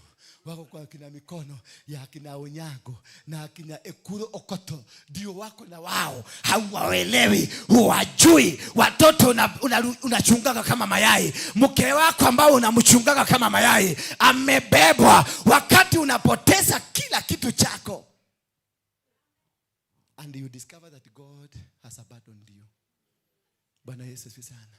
Unakuja kurealize kama Mungu alikuacha na kaondoka. Verse 4. Mungu akapotea. Just imagine. Ateka Yoshua utolete wewe hokete. Huyo Mungu umekuwa ukililia kila siku. Huyo Mungu ambaye umemsifia kwa yote katika maisha yote. Huyo Mungu anakuondokea. Verse 4. Huyo Mungu anakuacha kwa mataa. Hivyo Daudi na watu wake wakapiga yoye mpaka wakaishiwa na nguvu za kulia. You can imagine the entire team, the entire village, watu wote maelfu walipiga mayoye mpaka wakaishiwa na nguvu ya kulia. Mare lile ginya makiaga sauti ikapotea. Bwana Yesu asifiwe sana. Kuna wakati umefika katika maisha yako, umeng'ang'ana na huduma, lakini unapoijenga inapomromoshwa, unapojenga upendo katika huduma, unakuta kumezuka kitu kingine. Unapojenga kitu fulani, unakuta kumezuka kitu kingine. Unapofanya jambo hili, unasikia kumezuka kitu kingine. Unapopanga kila kitu, umeacha mipango yote imepangika kwenye kazi yako, kwenye kampuni yako, lakini unakuta kumebomolewa. Uliomba Mungu na Mungu ukamuomba na ukaona kweli amefanya. Umeenda Katoroni, umeenda Heaven's Gate na umekamilisha kila kitu. Umefanya mifungo yote, lakini this thing did not. Walipiga makelele. Walipiga mare lile ginya makiaga sauti mpaka wakakosa sauti, wakanyamaza. Kuna hali inafikanga mpaka unafika mwisho, sauti zako zinakosa kusikika, unakosa kueleweka tena, unakosa kabisa. Mpaka wale watu ulikuwa naamini wanaweza kusimama na wewe, unakuta wao kumbe ndio walikuwa majangili. Kumbe wao ndio walikuwa wamepangwa kukutesa. Ambia mjamaa toke hapo. Huyo. Piga yeye kofi. Bwana Yesu asifiwe sana. Kumbe wale watu ambao ulitegemea wanaweza kuwa msingi wako, wanaweza kusimama na wewe, walishakuondokea. Yule mume ambao ulikuwa unamtegemea ndiye anaweza kusimama na wewe, alishakuondokea. Yule mzazi ambao ulikuwa unafikiria yeye tu ndio kinga yako ya mwisho, ulikuwa unajua ukikimbia kwa mzazi kila kitu kikafanyika, unakuta hawako, walikufa. Bwana Yesu asifiwe sana. Ukajenga huduma kama hii, ukatafuta watu, ukasema watu hawa ndio watu wanaofaa kusimamia huduma, na ukawaeka na ukawasimamisha na ukawaambia tufanye kazi ya Mungu. Wakakutolea ushuhuda, maana wakati uliwachagua kutokana na ile ushuhuda waliokutolea.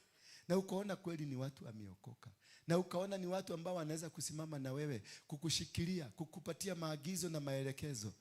Kumbe walikuja tu, walikuwa napanga kuna siku moja wataondoa vikingi vyote, ubaki ukiwa peke yako. Na wanaenda pale wanakuambia utajua ujui. Kumbe huyu Mungu anajuanga maneno. Hivyo Daudi na watu wake wakapiga yoye mpaka wakaishiwa na nguvu. Kuna wakati inafikanga unaishiwa na nguvu katika ndoa yako, unaishiwa na nguvu kwenye huduma yako, unaishiwa na nguvu kwenye biashara yako, unaishiwa na nguvu kwa lolote unapofanya. Uko hospitalini, unaongoja kutibiwa, unako kwenye kitanda, watu wanakuja wanatibiwa, wewe unawachwa kwenye kitanda. Wengine wanatibiwa, wewe ni mgonjwa, lakini madaktari wamesema wametafuta ugonjwa hawajapata. Unahangaika kwenye kitanda, unajaribu kuomba ukiwa kwenye kitanda, unaombea wengine wanapona, lakini wewe hauponi. Ulikuwa msaada wakati ulikuwa na pesa, ulikuwa msaada ya kusaidia watu, walikuwa nakuja kwako wakiomba unawapatia, wakikukopa unawapatia. Sasa uko na shida, nobody is there, hakuna. Mpaka yule ndugu yako ambaye alikuwa nakuja ako na pesa zako nyingi, hawezi hata kulishia watoto wako. Hawa ambao mlikuwa mkifanya nao huduma, wale ambao mlisimama uliwaombea, walikuja wakiwa hawana chochote, walikuja wakisema Mungu ati milango yao imefungika, ukazungumza na Mungu, milango ikafunguka. Wao ndio walioshika silaha wakaanza kupigana na wewe, ndio walioshika silaha wakasema hakuna mahali utaenda, ndio walioshika silaha wakasema hautafaulu. Wengine wakaunganika wakaenda kwa waganga eti ndio usifaulu. Walikuwa hawawezi kupata nguvu za kwenda kwa waganga, lakini wakati walipata mabawa wakaenda kwa waganga ndio wakupige. Kuna situation inafikanga mpaka unafika mwisho, unafika katika hali yako ya mwisho. Walipiga mareke yale, walilia mpaka wakakosa nguvu. Lazima ufike, kuna hali ambayo unaweza kufika mpaka ukakosa nguvu, ukakosa kila kitu, ukakosa mtu wa kukushikilia. hadi ukasema Mungu wangu ni wewe peke yako. Verse 5, Mungu wangu wewe tu ndio una uwezo wa kujua ile hali ambayo naipitia, wa kuelewa ile hali ambayo niko ndani yake.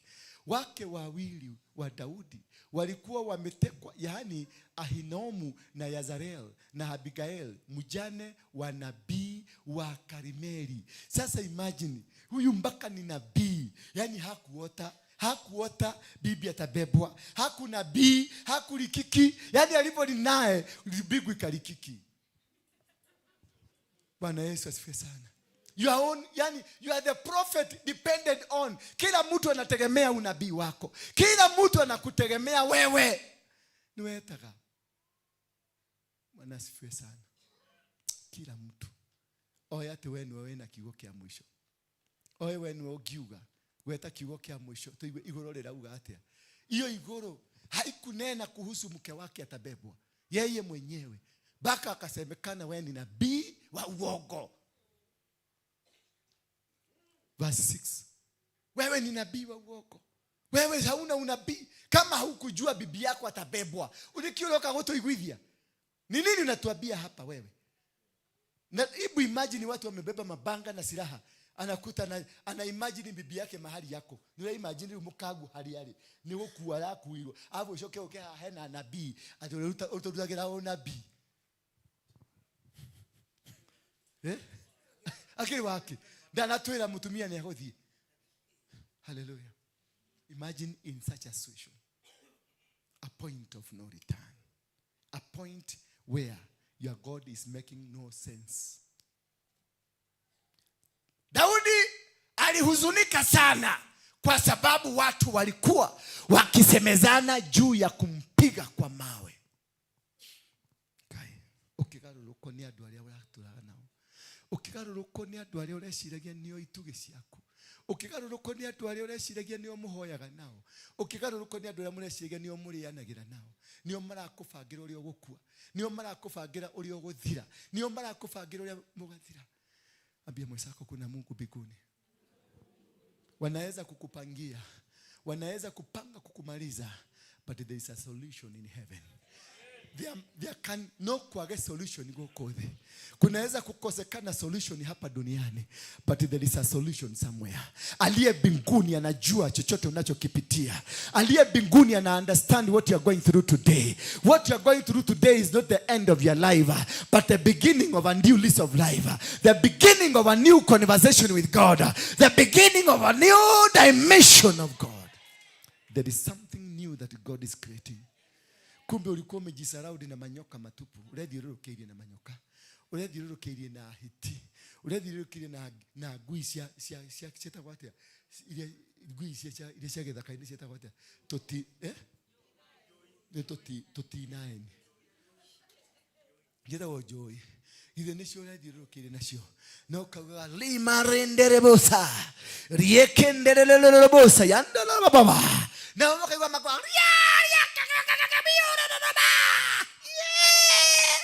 Sauti ya nyoka na wewe shiragia ni anabii we nao. Hallelujah. No todo nawe nwari nuoyo hanirie nao. Kegokona giaku gikiohanio nikio tarahota kuhuhia. Daudi alihuzunika aliposikia marenda kumuhura na mahiga.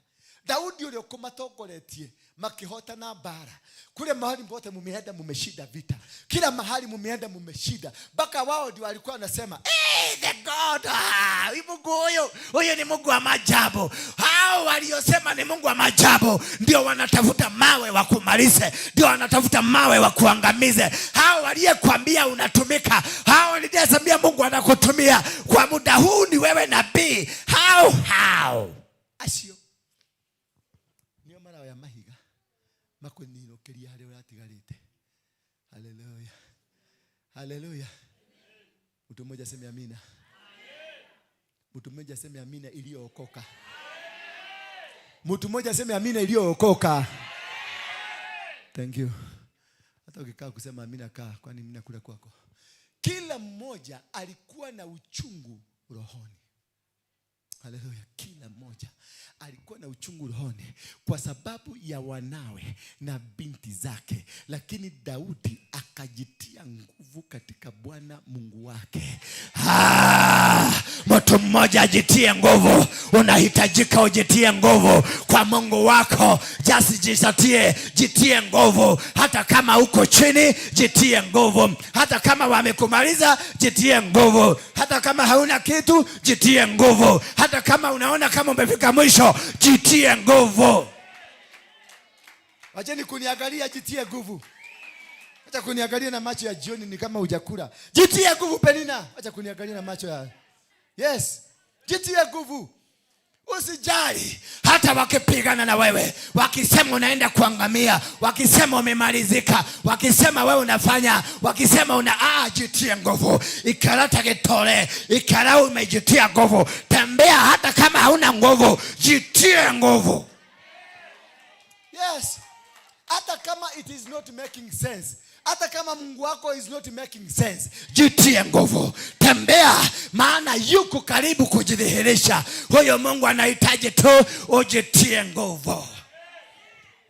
Na si kwa nguvu yako. Biblia inasema ujitie nguvu. Akajitia nguvu kwa Mungu wake. Bwana Yesu asifiwe. Si ujitie nguvu kwako. Si ujitie nguvu ati kwa sababu wewe ni Mkalenjin ama wewe ni Mkamba ama wewe ni, hapana, jitie nguvu kwa Mungu. Eda kule mbinguni, tukua huyo Mungu, muweke ndani yako. Umwambie sasa shauri yako. Ukishindwa ni wewe. Jitie, mwambie mwenzako jitie nguvu. Mwangalie kama anakuangalia. Mwambie jitie nguvu. Ai. Haleluya. Hebu pande huu, jitie nguvu. Mwambie jitie nguvu. Sasa wewe umeambia nani? Jichuge huyu mzee. Huyu ndiye anakuedeaga. Yaani badala akwambie jitie nguvu anasema jitie nguvu. Verse 7. Bwana Yesu asifiwe sana. Mwambie jitie nguvu. Kuna kitu kinaenda kutendeka. Katika hali ya kujitia nguvu, kuna kitu Mungu anashusha juu yako. Kuna mamlaka inashuka juu yako. There is a new conversation. Kuna mpango mpya Mungu anaenda kufanya. Kuna kitu kipya kinaenda kuinuka. Kuna kitu kipya kinaenda kuinuliwa. Kuna mipango mipya inaenda kuinuliwa. Kumbe ulikuwa uishe ndiye akuanzishe. Kumbe ulikuwa ufike mwisho ndiye anzane na wewe. Kisha Daudi akamwambia kuhani Abiathari mwana wa Amireki, niletee kile kisebau. Abiathari akamletea. Wakati umefika mwisho, itisha vazi la Mungu. Ividisha. Bwana Yesu asifiwe sana. Wakati umefika mwisho, wacha kukimbilia kwa watu, nenda kwenye madhabahu. Akamwambia nabii, niletee nini? Akamwambia niletee kile kisibau. The ephod, nguo ya kikuhani. Ukifika mwisho baba, ukifika mwisho usikimbilie binadamu. Watakuua, maana utakuwa unawapatia ripoti. Hapa ndio nimebakisha. Wakijua mahali umebakisha, watakumbalisia hapa pamebaki. Lakini alikimbilia kwa Mungu. Akamwambia niletee kinani? Kisibao. Verse 8, niletee kisibao. Akati wakaenda, akamletea. Naye Daudi akamuuliza Bwana, je, nifuate kundi hili la wavamizi? Yaani maana alimwamini Mungu wake. Sijui kama wewe unamwamini Mungu wako. Daudi alijua hata kama tuko chini, hata kama tumeshindwa, hata kama mke wangu ameenda, hata kama watoto wameenda, hata kama nyumba zimechomeka, bado Mungu aliye kule mbinguni bado ni Mungu. Acheni Mungu aitwe Mungu. Acheni Mungu aitwe Mungu. Haijalishi jambo unalolipitia. Haijalishi ugonjwa unaoupitia. Haijalishi walikutenga mpaka wapi. Haijalishi wamekukujali mpaka wapi. There is God in heaven. Continue believing in your God. Endelea kumuita atakuja. Endelea kumuita atashuka. Endelea kumuita ataonekana. Ni wakati mdogo tu. This God is coming and is coming in a mighty way. Akamuuliza, je, nitawapata? Akauliza Mungu. Daddy niko makora. Tondũ nĩ etĩkĩtie Ngai. Etikia Ngai. In whatever circumstance, believe in that God. In whatever circumstance, believe in God alone. Muamini kabisa, usiregeshe kitu hata moja, usirudi hata kidogo, maana huyo Mungu aliyekushindania jana hata leo atakushindania. Huyo Mungu aliyoshinda maadui wako hata leo atawashinda. Huyo Mungu aliyewaangusha the same God that won battle for you, He is already here with you. Hajaenda hata kidogo. The same God alikupatia pesa jana, huyo Mungu atakupatia leo. The same God aliyekuponya juzi, the same God is here to heal you. Haijalishi maadui watasema nini, haijalishi wao ni akina nani, haijalishi mipango yao, watasambaratika, watasambaratika, watasambaratika. Alimuuliza niwaende nitawapata, akamwambia Bwana akajibu wafuatie. You need that word one word. Neno moja tu ndilo unalolitaka, wafuatie. Kile ulichokipoteza kifuatie. Kile walichokunyang'anya kifuatie. Kile walichochukua kutoka kwako kifuatie. Jambo lolote walisema kinyume na maisha yako yafuatie. This God is doing something. Huyu Mungu anajua kutenda, maana alimwahidi Daudi kutoka utotoni wa Daudi.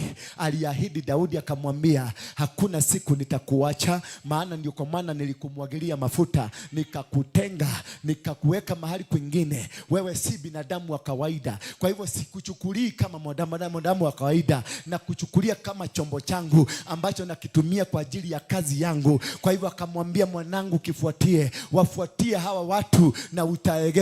Hakika utawapata. Mungu akapata. Amekuahidi hakika utapata na utafanikiwa kuwaokoa. Utafanikiwa kuokoa nchi ya Kenya. Utafanikiwa kuokoa Afrika. Utafanikiwa. Sio tu kuwafuata toko makinyira, lakini pia utawaokoa, utaregesha. Verse number 9. Utawaokoa, utatoka na wao. Dokumo. Daudi pamoja na watu wake 600. Kumbuka alikuwa anataka kupigwa na watu 600. Sio watu wawili. Alikuwa anataka kupigwa na watu 600. Wakimwambia, lete mwanamke wangu. Lehe muka wako akana utuke mko muthi. Yes. Lehe mwana wako kana weti na agiotuke mwana. Tukaturehera wana ucio raturehera. Watu 600 walikuwa namwambia, tulete ujinga. Lete watoto wetu hapa. Lete watoto wetu hapa. Na hakuwa na namna. Lakini ndani ya Daudi alikumbuka alikuwa na ahadi na Mungu. Wakati alizaliwa kulikuwa ahadi ndani ya Mungu ambayo aliiweka ndani ya Daudi, ya kwamba hautashindwa. Mahali popote nitakutuma utashinda. Jambo lolote utalifanya utalishinda. Kisha katika hiyo hali akakumbuka, mimi ndio niliangusha Goliathi. Mimi ndio nilibomoa mlini. Mimi nikiwa nachunga kondoo. Mimi ndio niliyopasua simba akapasuka kweli. Mimi ndio nilikuwa na yule mnyama ambaye alikuja kunishambulia nikashambulia. Kumbe nilikuwa na Mungu. Akakumbuka yule Mungu. Kuna mtu nakutaka nikwambie siku ya leo, wachana na matatizo unayoyapitia. Kumbuka kuna Mungu mbinguni ambaye mko na agano na yeye. Kumbuka kuna Mungu ako mbinguni ambaye alikuahidi. Kumbuka kuna Mungu aliye mbinguni ambaye alikusemesha. Kumbuka kuna Mungu aliye mbinguni ambaye amekushikilia. Kumbuka kuna Mungu aliye mbinguni aliyekulea mpaka ukafika hapo. Kumbuka kuna Mungu mbinguni aliyekupatia hiyo huduma. Kumbuka kuna Mungu aliye mbinguni aliyekupatia hiyo ndoa. Kumbuka kuna Mungu aliye mbinguni aliyekupatia hiyo biashara. Kuna Mungu mbinguni aliyekupatia hiyo kazi. Hata wacha ushindwe, hautashindwa kamwe, maana atakushindania.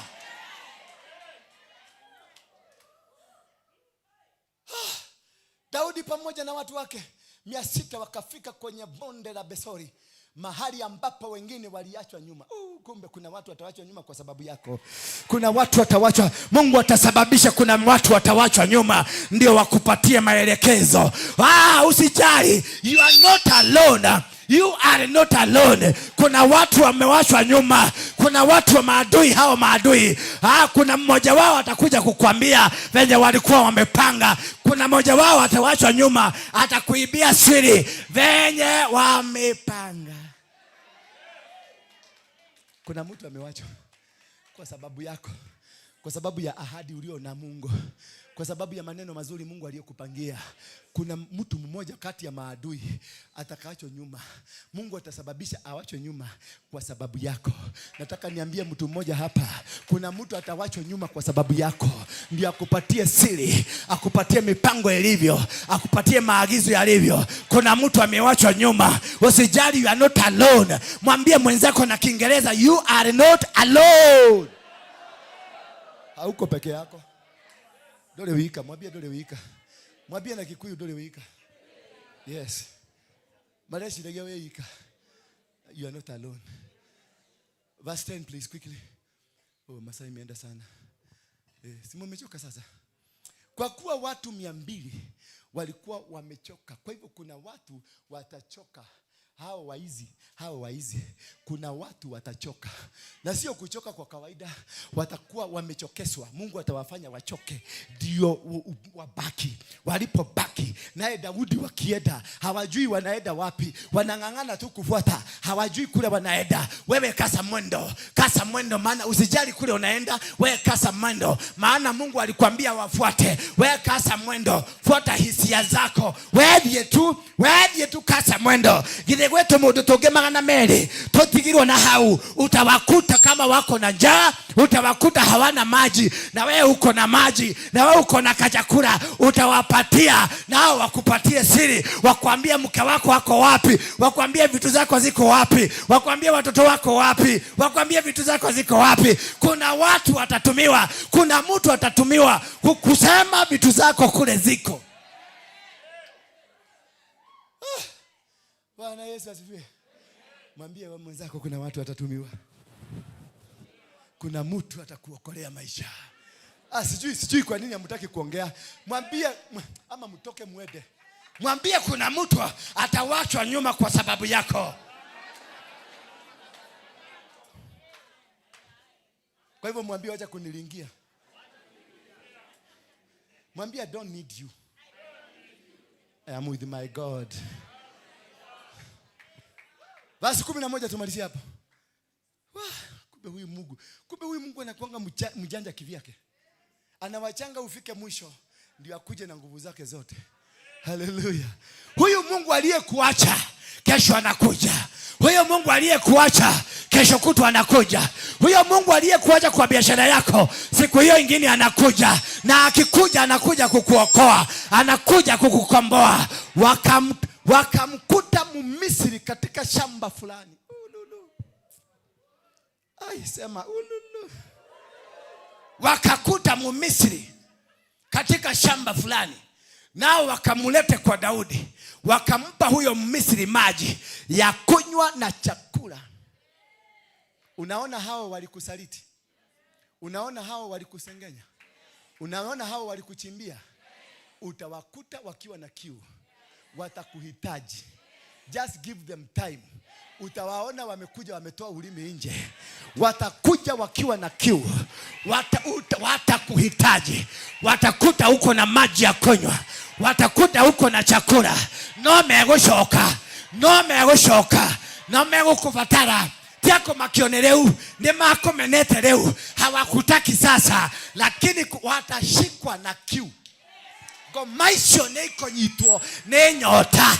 Neiko nyitwo nenyota. Neiko nyotio ne mae. Neiko agage ya kuria. Na noe we nacio. Ne marirwara oi kuhonia. Na no marioka.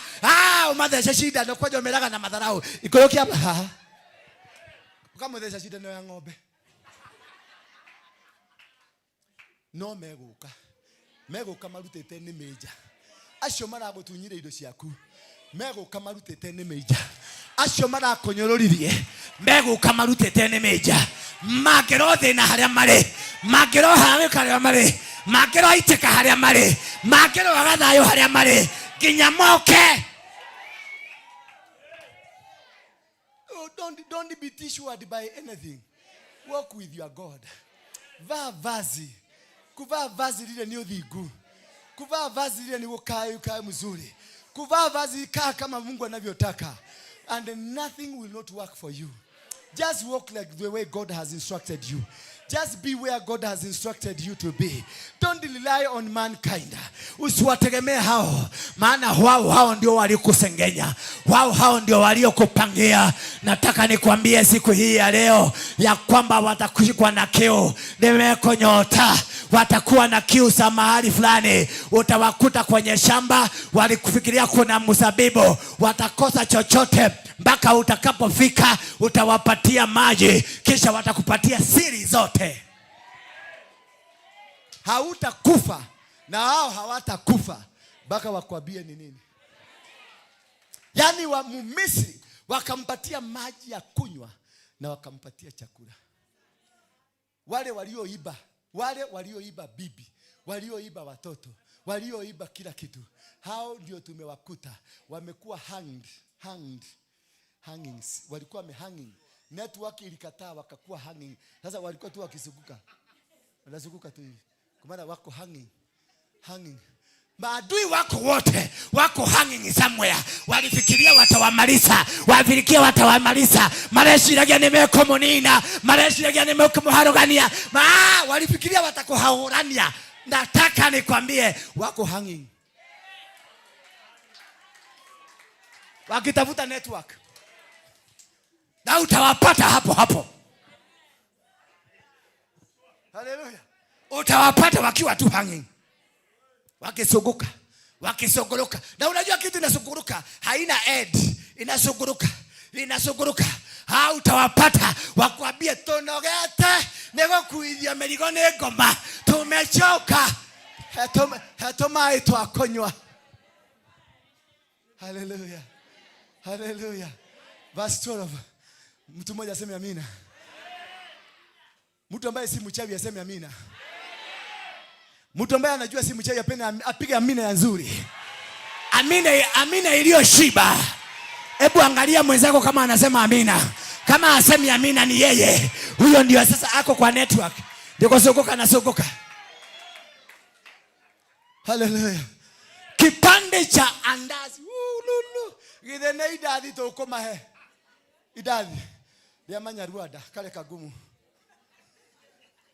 Hallelujah. Mwambie mwenzako. Mwambie mwenzako. Najua wewe unakuwa adui yangu. Lakini mwambie Mungu ni rafiki yangu. Kipande cha andazi na tini na andazi na zabibu zilizokaushwa akala naye akapata nguvu, kwa kuwa hakuwa amekula chakula chochote wala kunywa maji siku 3 mchana na usiku. Terekei tatika kwa bakuga amen. Gware iria cia kwendirie, gware iria cia guteire, gware iria cia guthinekanirie, cieroriye-ine ihoteire kuo, cieroriye-ine ciomeirwo ginya ciramia bibi tabori ne komero ne kioro todo ginya mai siku 3 hakuna maji, siku 3 usiku na mchana wamekaukiwa, mara maone manyitio, the intestine ilikauka, the large intestine ilikauka, ndani yao wamekaukiwa, maadui hao wamekaukiwa, hawajakula wala kukunywa siku 3 na usiku. Doka makio onyitiro ne Ngai na hau mbere wasikubabaishe, wamekamatwa na hapo mbele. Wewe tembea safari yako, lakini wabebea chakula, maana watakuhitaji. Kuna wimbo inaibaga hiyo ni wimbo. Ni wimbo ya kibiguni. Hiyo ni thanks. Nirudie. ishapita. Huyo malaika amepita. Siku moja watani nini? Waliofanya nini? Waliokudharau. Siku moja watafanya nini? Watakusalimia. Nataka nidhibitishie mtu mmoja hapa. Waliokudharau, waliokukejeli, waliopanga wewe uanguke, waliopanga wewe usambaratike, waliopanga mambo ya kukuharibu, siku moja watakusalimia kwa heshima. That day it is coming. Hiyo siku inakuja na haiko mbali, iko karibu sana. Haiko mbali, iko karibu sana. Wako watakuja, watakusalimia kwa heshima, watakwambia kweli, niliona Mungu wako, niliona jinsi Mungu wako anavyo, niliona jinsi ukuu wa Mungu wako. Watakusalimia kwa heshima.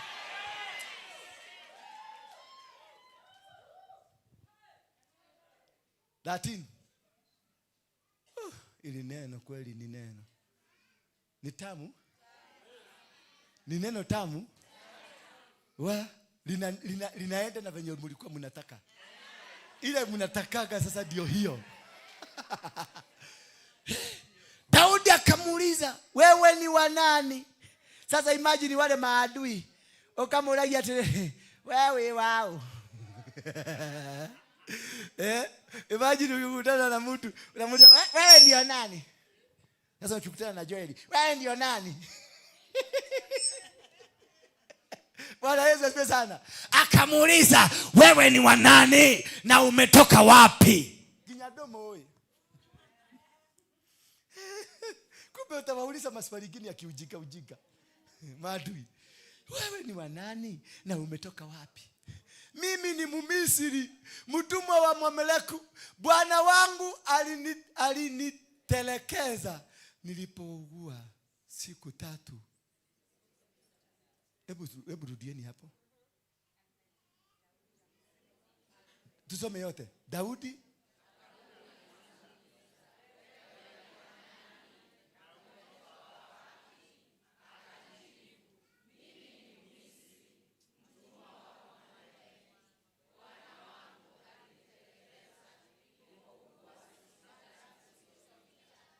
kuna kitu umeelewa hapo?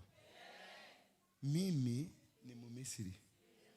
Na mimi ni mtumwa. Na alitelekezwa alipougua.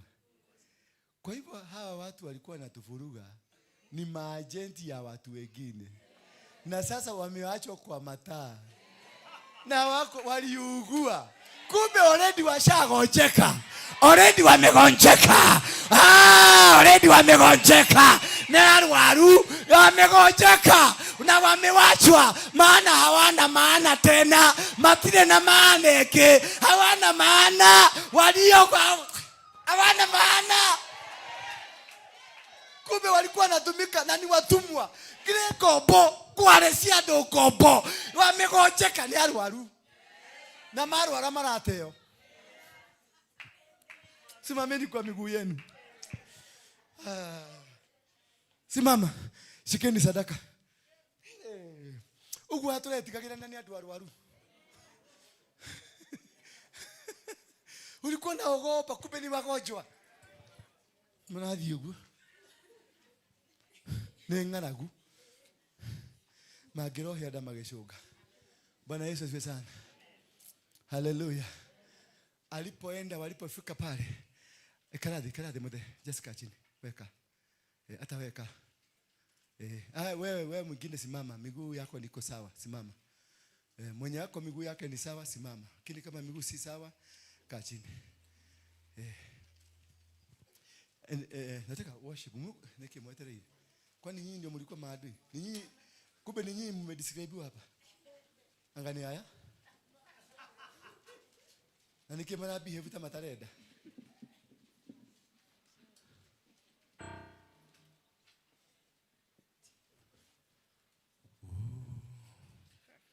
Nipatie pia bahasha hata mimi. Nataka kushukuru Mungu kwa sababu ya hawa maadui. Kumbe ni wamegojeka. Kugo marare gobo siado. Walikuwa wametumwa. Sasa wakati wamegojeka, wamewachwa kwa mtaa. mahoteire kuria barabara ni ahotu na ni arwaru. No imagine mundu ni muhotu na ni murwaru. Ule wakorogire ni muhotu na ni murwaru.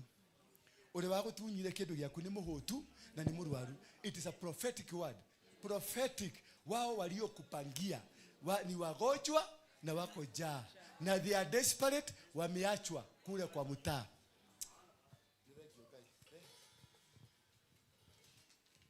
Kejekeresha kwa hao nani njokeria Ngai ngatho ni undu andu acio kuhota na kumarwaria.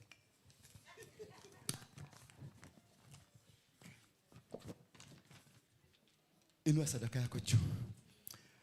Inua kabisa. Bahasha yako ifika juu kama iko na pesa. Kama haina pesa usijue, usiinue. Usiinue kama haina pesa. Inua. Patia huyu nini? Na nilisemanga watu wakiingia pale kwa mlango, mnawapatia bahasha. Tunaacha kupoteza wakati mwingi.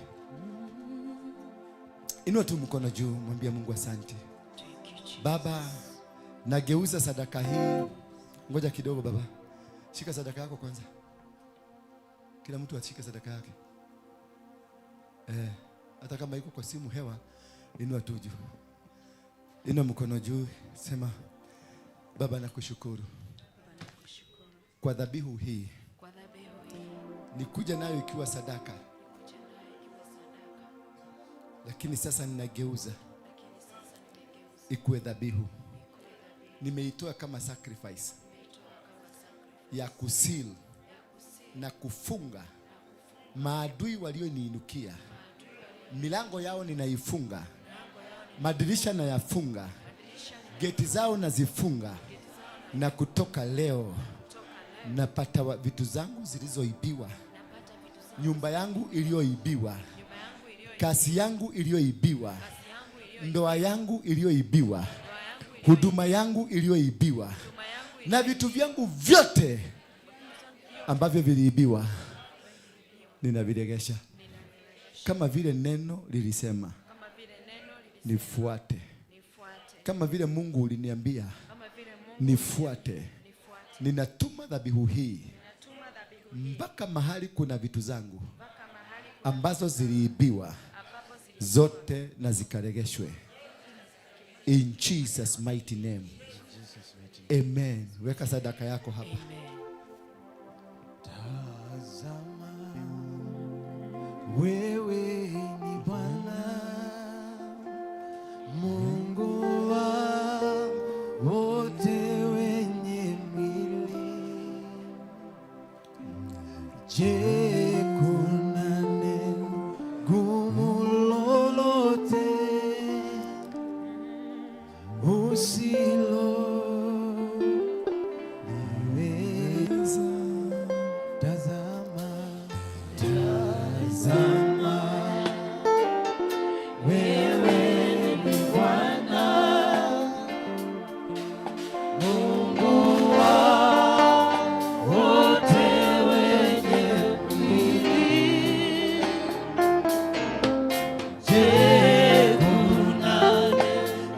Gumu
Inua mikono yako juu, simama kwa miguu yako kama una uwezo.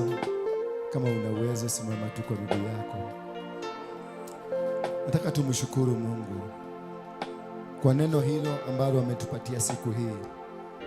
Maana hilo neno linasema shida zote ambazo umezipitia zimefika mwisho. Vita waliokuwa wamekuinulia imefika mwisho. Sasa kutoka leo utavuna na utakula mazao yatokanao na mbinguni. Inua mikono yako juu. Ninapoinua mkono wangu juu hapa hivi, nataka tuunganike pamoja kuambia Mungu ni asante, na kumwambia Mungu asante kwa ishara ya kwamba tumepitia wakati ulikuwa mgumu sana. Maadui walikuwa wametuandama kwa kila njia, kwa kila kona. Maadui walituchimbia mashimo, maadui walitupinga, maadui walitupiga, maadui walitunyang'anya, maadui walifanya tukose kufanikiwa, maadui walichukua mali yetu, maadui walichukua vitu zetu, maadui waliiba pesa zetu, maadui walichukua ndoa zetu, huduma zetu zilichukuliwa na maadui. Walituendea kwa waganga, walituendea kwa wachawi, walifanya mambo magumu, wakatufanya njia zetu zikakuwa ngumu sana, lakini tumeshinda. Kupitia kwako tumefaulu. Kupitia kwako tumepata mamlaka mapya. Kupitia kwako tumepata maandishi na maagano mapya. Kupitia kwako milango yetu imefunguka. Kupitia kwako neema yako imeshuka. Mungu, tukumbuke tunapoanza safari hii mpya, maadui wa zamani wasitufuate tena, na kwa maadui wengine ambao wanapanga kujitokeza washindwe katika jina la Yesu Kristo. Baba, nakuomba tu tuelekeze katika maelekezo hayo mengine, tuelekeze kwenye njia zetu zote, tupangie mipango, tupangie njia zetu, tuwezeshe tukae kwa mapenzi yako, tuwezeshe nyumba hii na ikabarikiwe. Moto na ukawake kwenye nyumba hii na ukasambaye kona mzima za dunia. Asante, maana ulinipeleka mpaka mlimani. Si watu wengi walitaka niende mlimani, wengine walifunga, wengine walienda kwenye milima, wengine walienda kwa waganga, wengine walienda kwa madifaina kunizuia nisiende mlimani, lakini ulikuwa na mpango. Na wale watu wote ambao tulienda nao mlimani, wengine walipigiwa simu wakaambiwa wasiende, wengine wakaambiwa hakuna kitu kiko mlimani. Baba, najua wewe unajua ni nini kiko milimani. Ulituwezesha tukafika, tukafaulu na tukarudi. Hii leo ndio tumekuja kusema asanti, tumekuja kusema wewe ni Mungu, tumekuja kusema mamlaka yote ya mbingu na dunia ni yako. Na kuuliza tu kwa safari hii ambayo tumeanza upya, safari hii ambayo tunaenda kuikamilisha, safari ya Mfalme wa Amani Foundation, Mfalme wa Amani Caravan, kuzunguka taifa mzima tukiinua madhabahu ya kitaifa. Mungu, na utupe nguvu, na kuomba tu utupe nguvu. Kama vile Daudi alikuuliza nikienda kama nitafaulu, na kuuliza hata mimi kama nitafaulu katika uwezo wako, katika njia zako na katika mipango yako. Watoto hawa wamekuja kwenye nyumba hii wakiwa na matumaini makubwa. Wanakuja hapa kwa sababu wanakutarajia. Na kuomba Baba ukawafunikia kwa damu ya Yesu Kristo, ukawawezeshe, ukawafaulishe, ukawafanikishe. Waliambiwa wengine ati wakikuja hapa hawatabarikiwa, na mimi nimeona watu wengi hapa umewabariki. Wengine walipigiwa masimu wakaambiwa hawawezi kufaulu, lakini nimeona wote wamefaulu. Mungu wa mbinguni, hao ambao wana vinywa hivyo vya kusema, na kuomba wa vinywa hivyo vikafungike, midomo yao na ikafungike. Ninanyamazisha midomo yao, na nyamazisha macho yao, na nyamazisha masikio yao, hata miguu yao na ikosesha nguvu. Wasiinukie madhabahu hii tena, wasiinukie mipango yako tena, wasiinukie watoto wako tena. Wanapojaribu na watakapojaribu, wakae njaa siku 3 na usiku, mchana na usiku wakae njaa, wakose njia, waachwe nyuma, watelekezwe na wakuu wao, wakose mipango.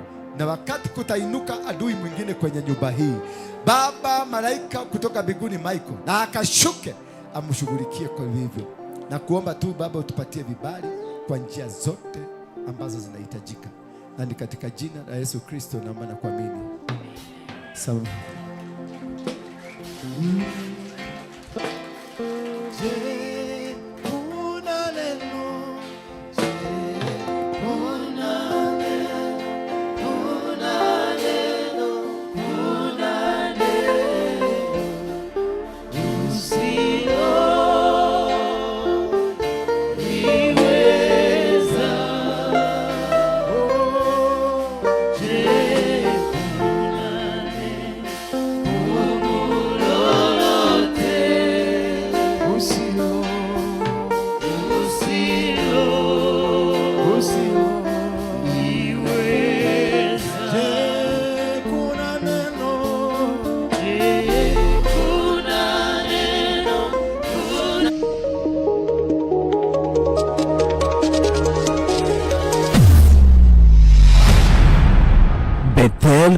Clouds TV, empowering lives.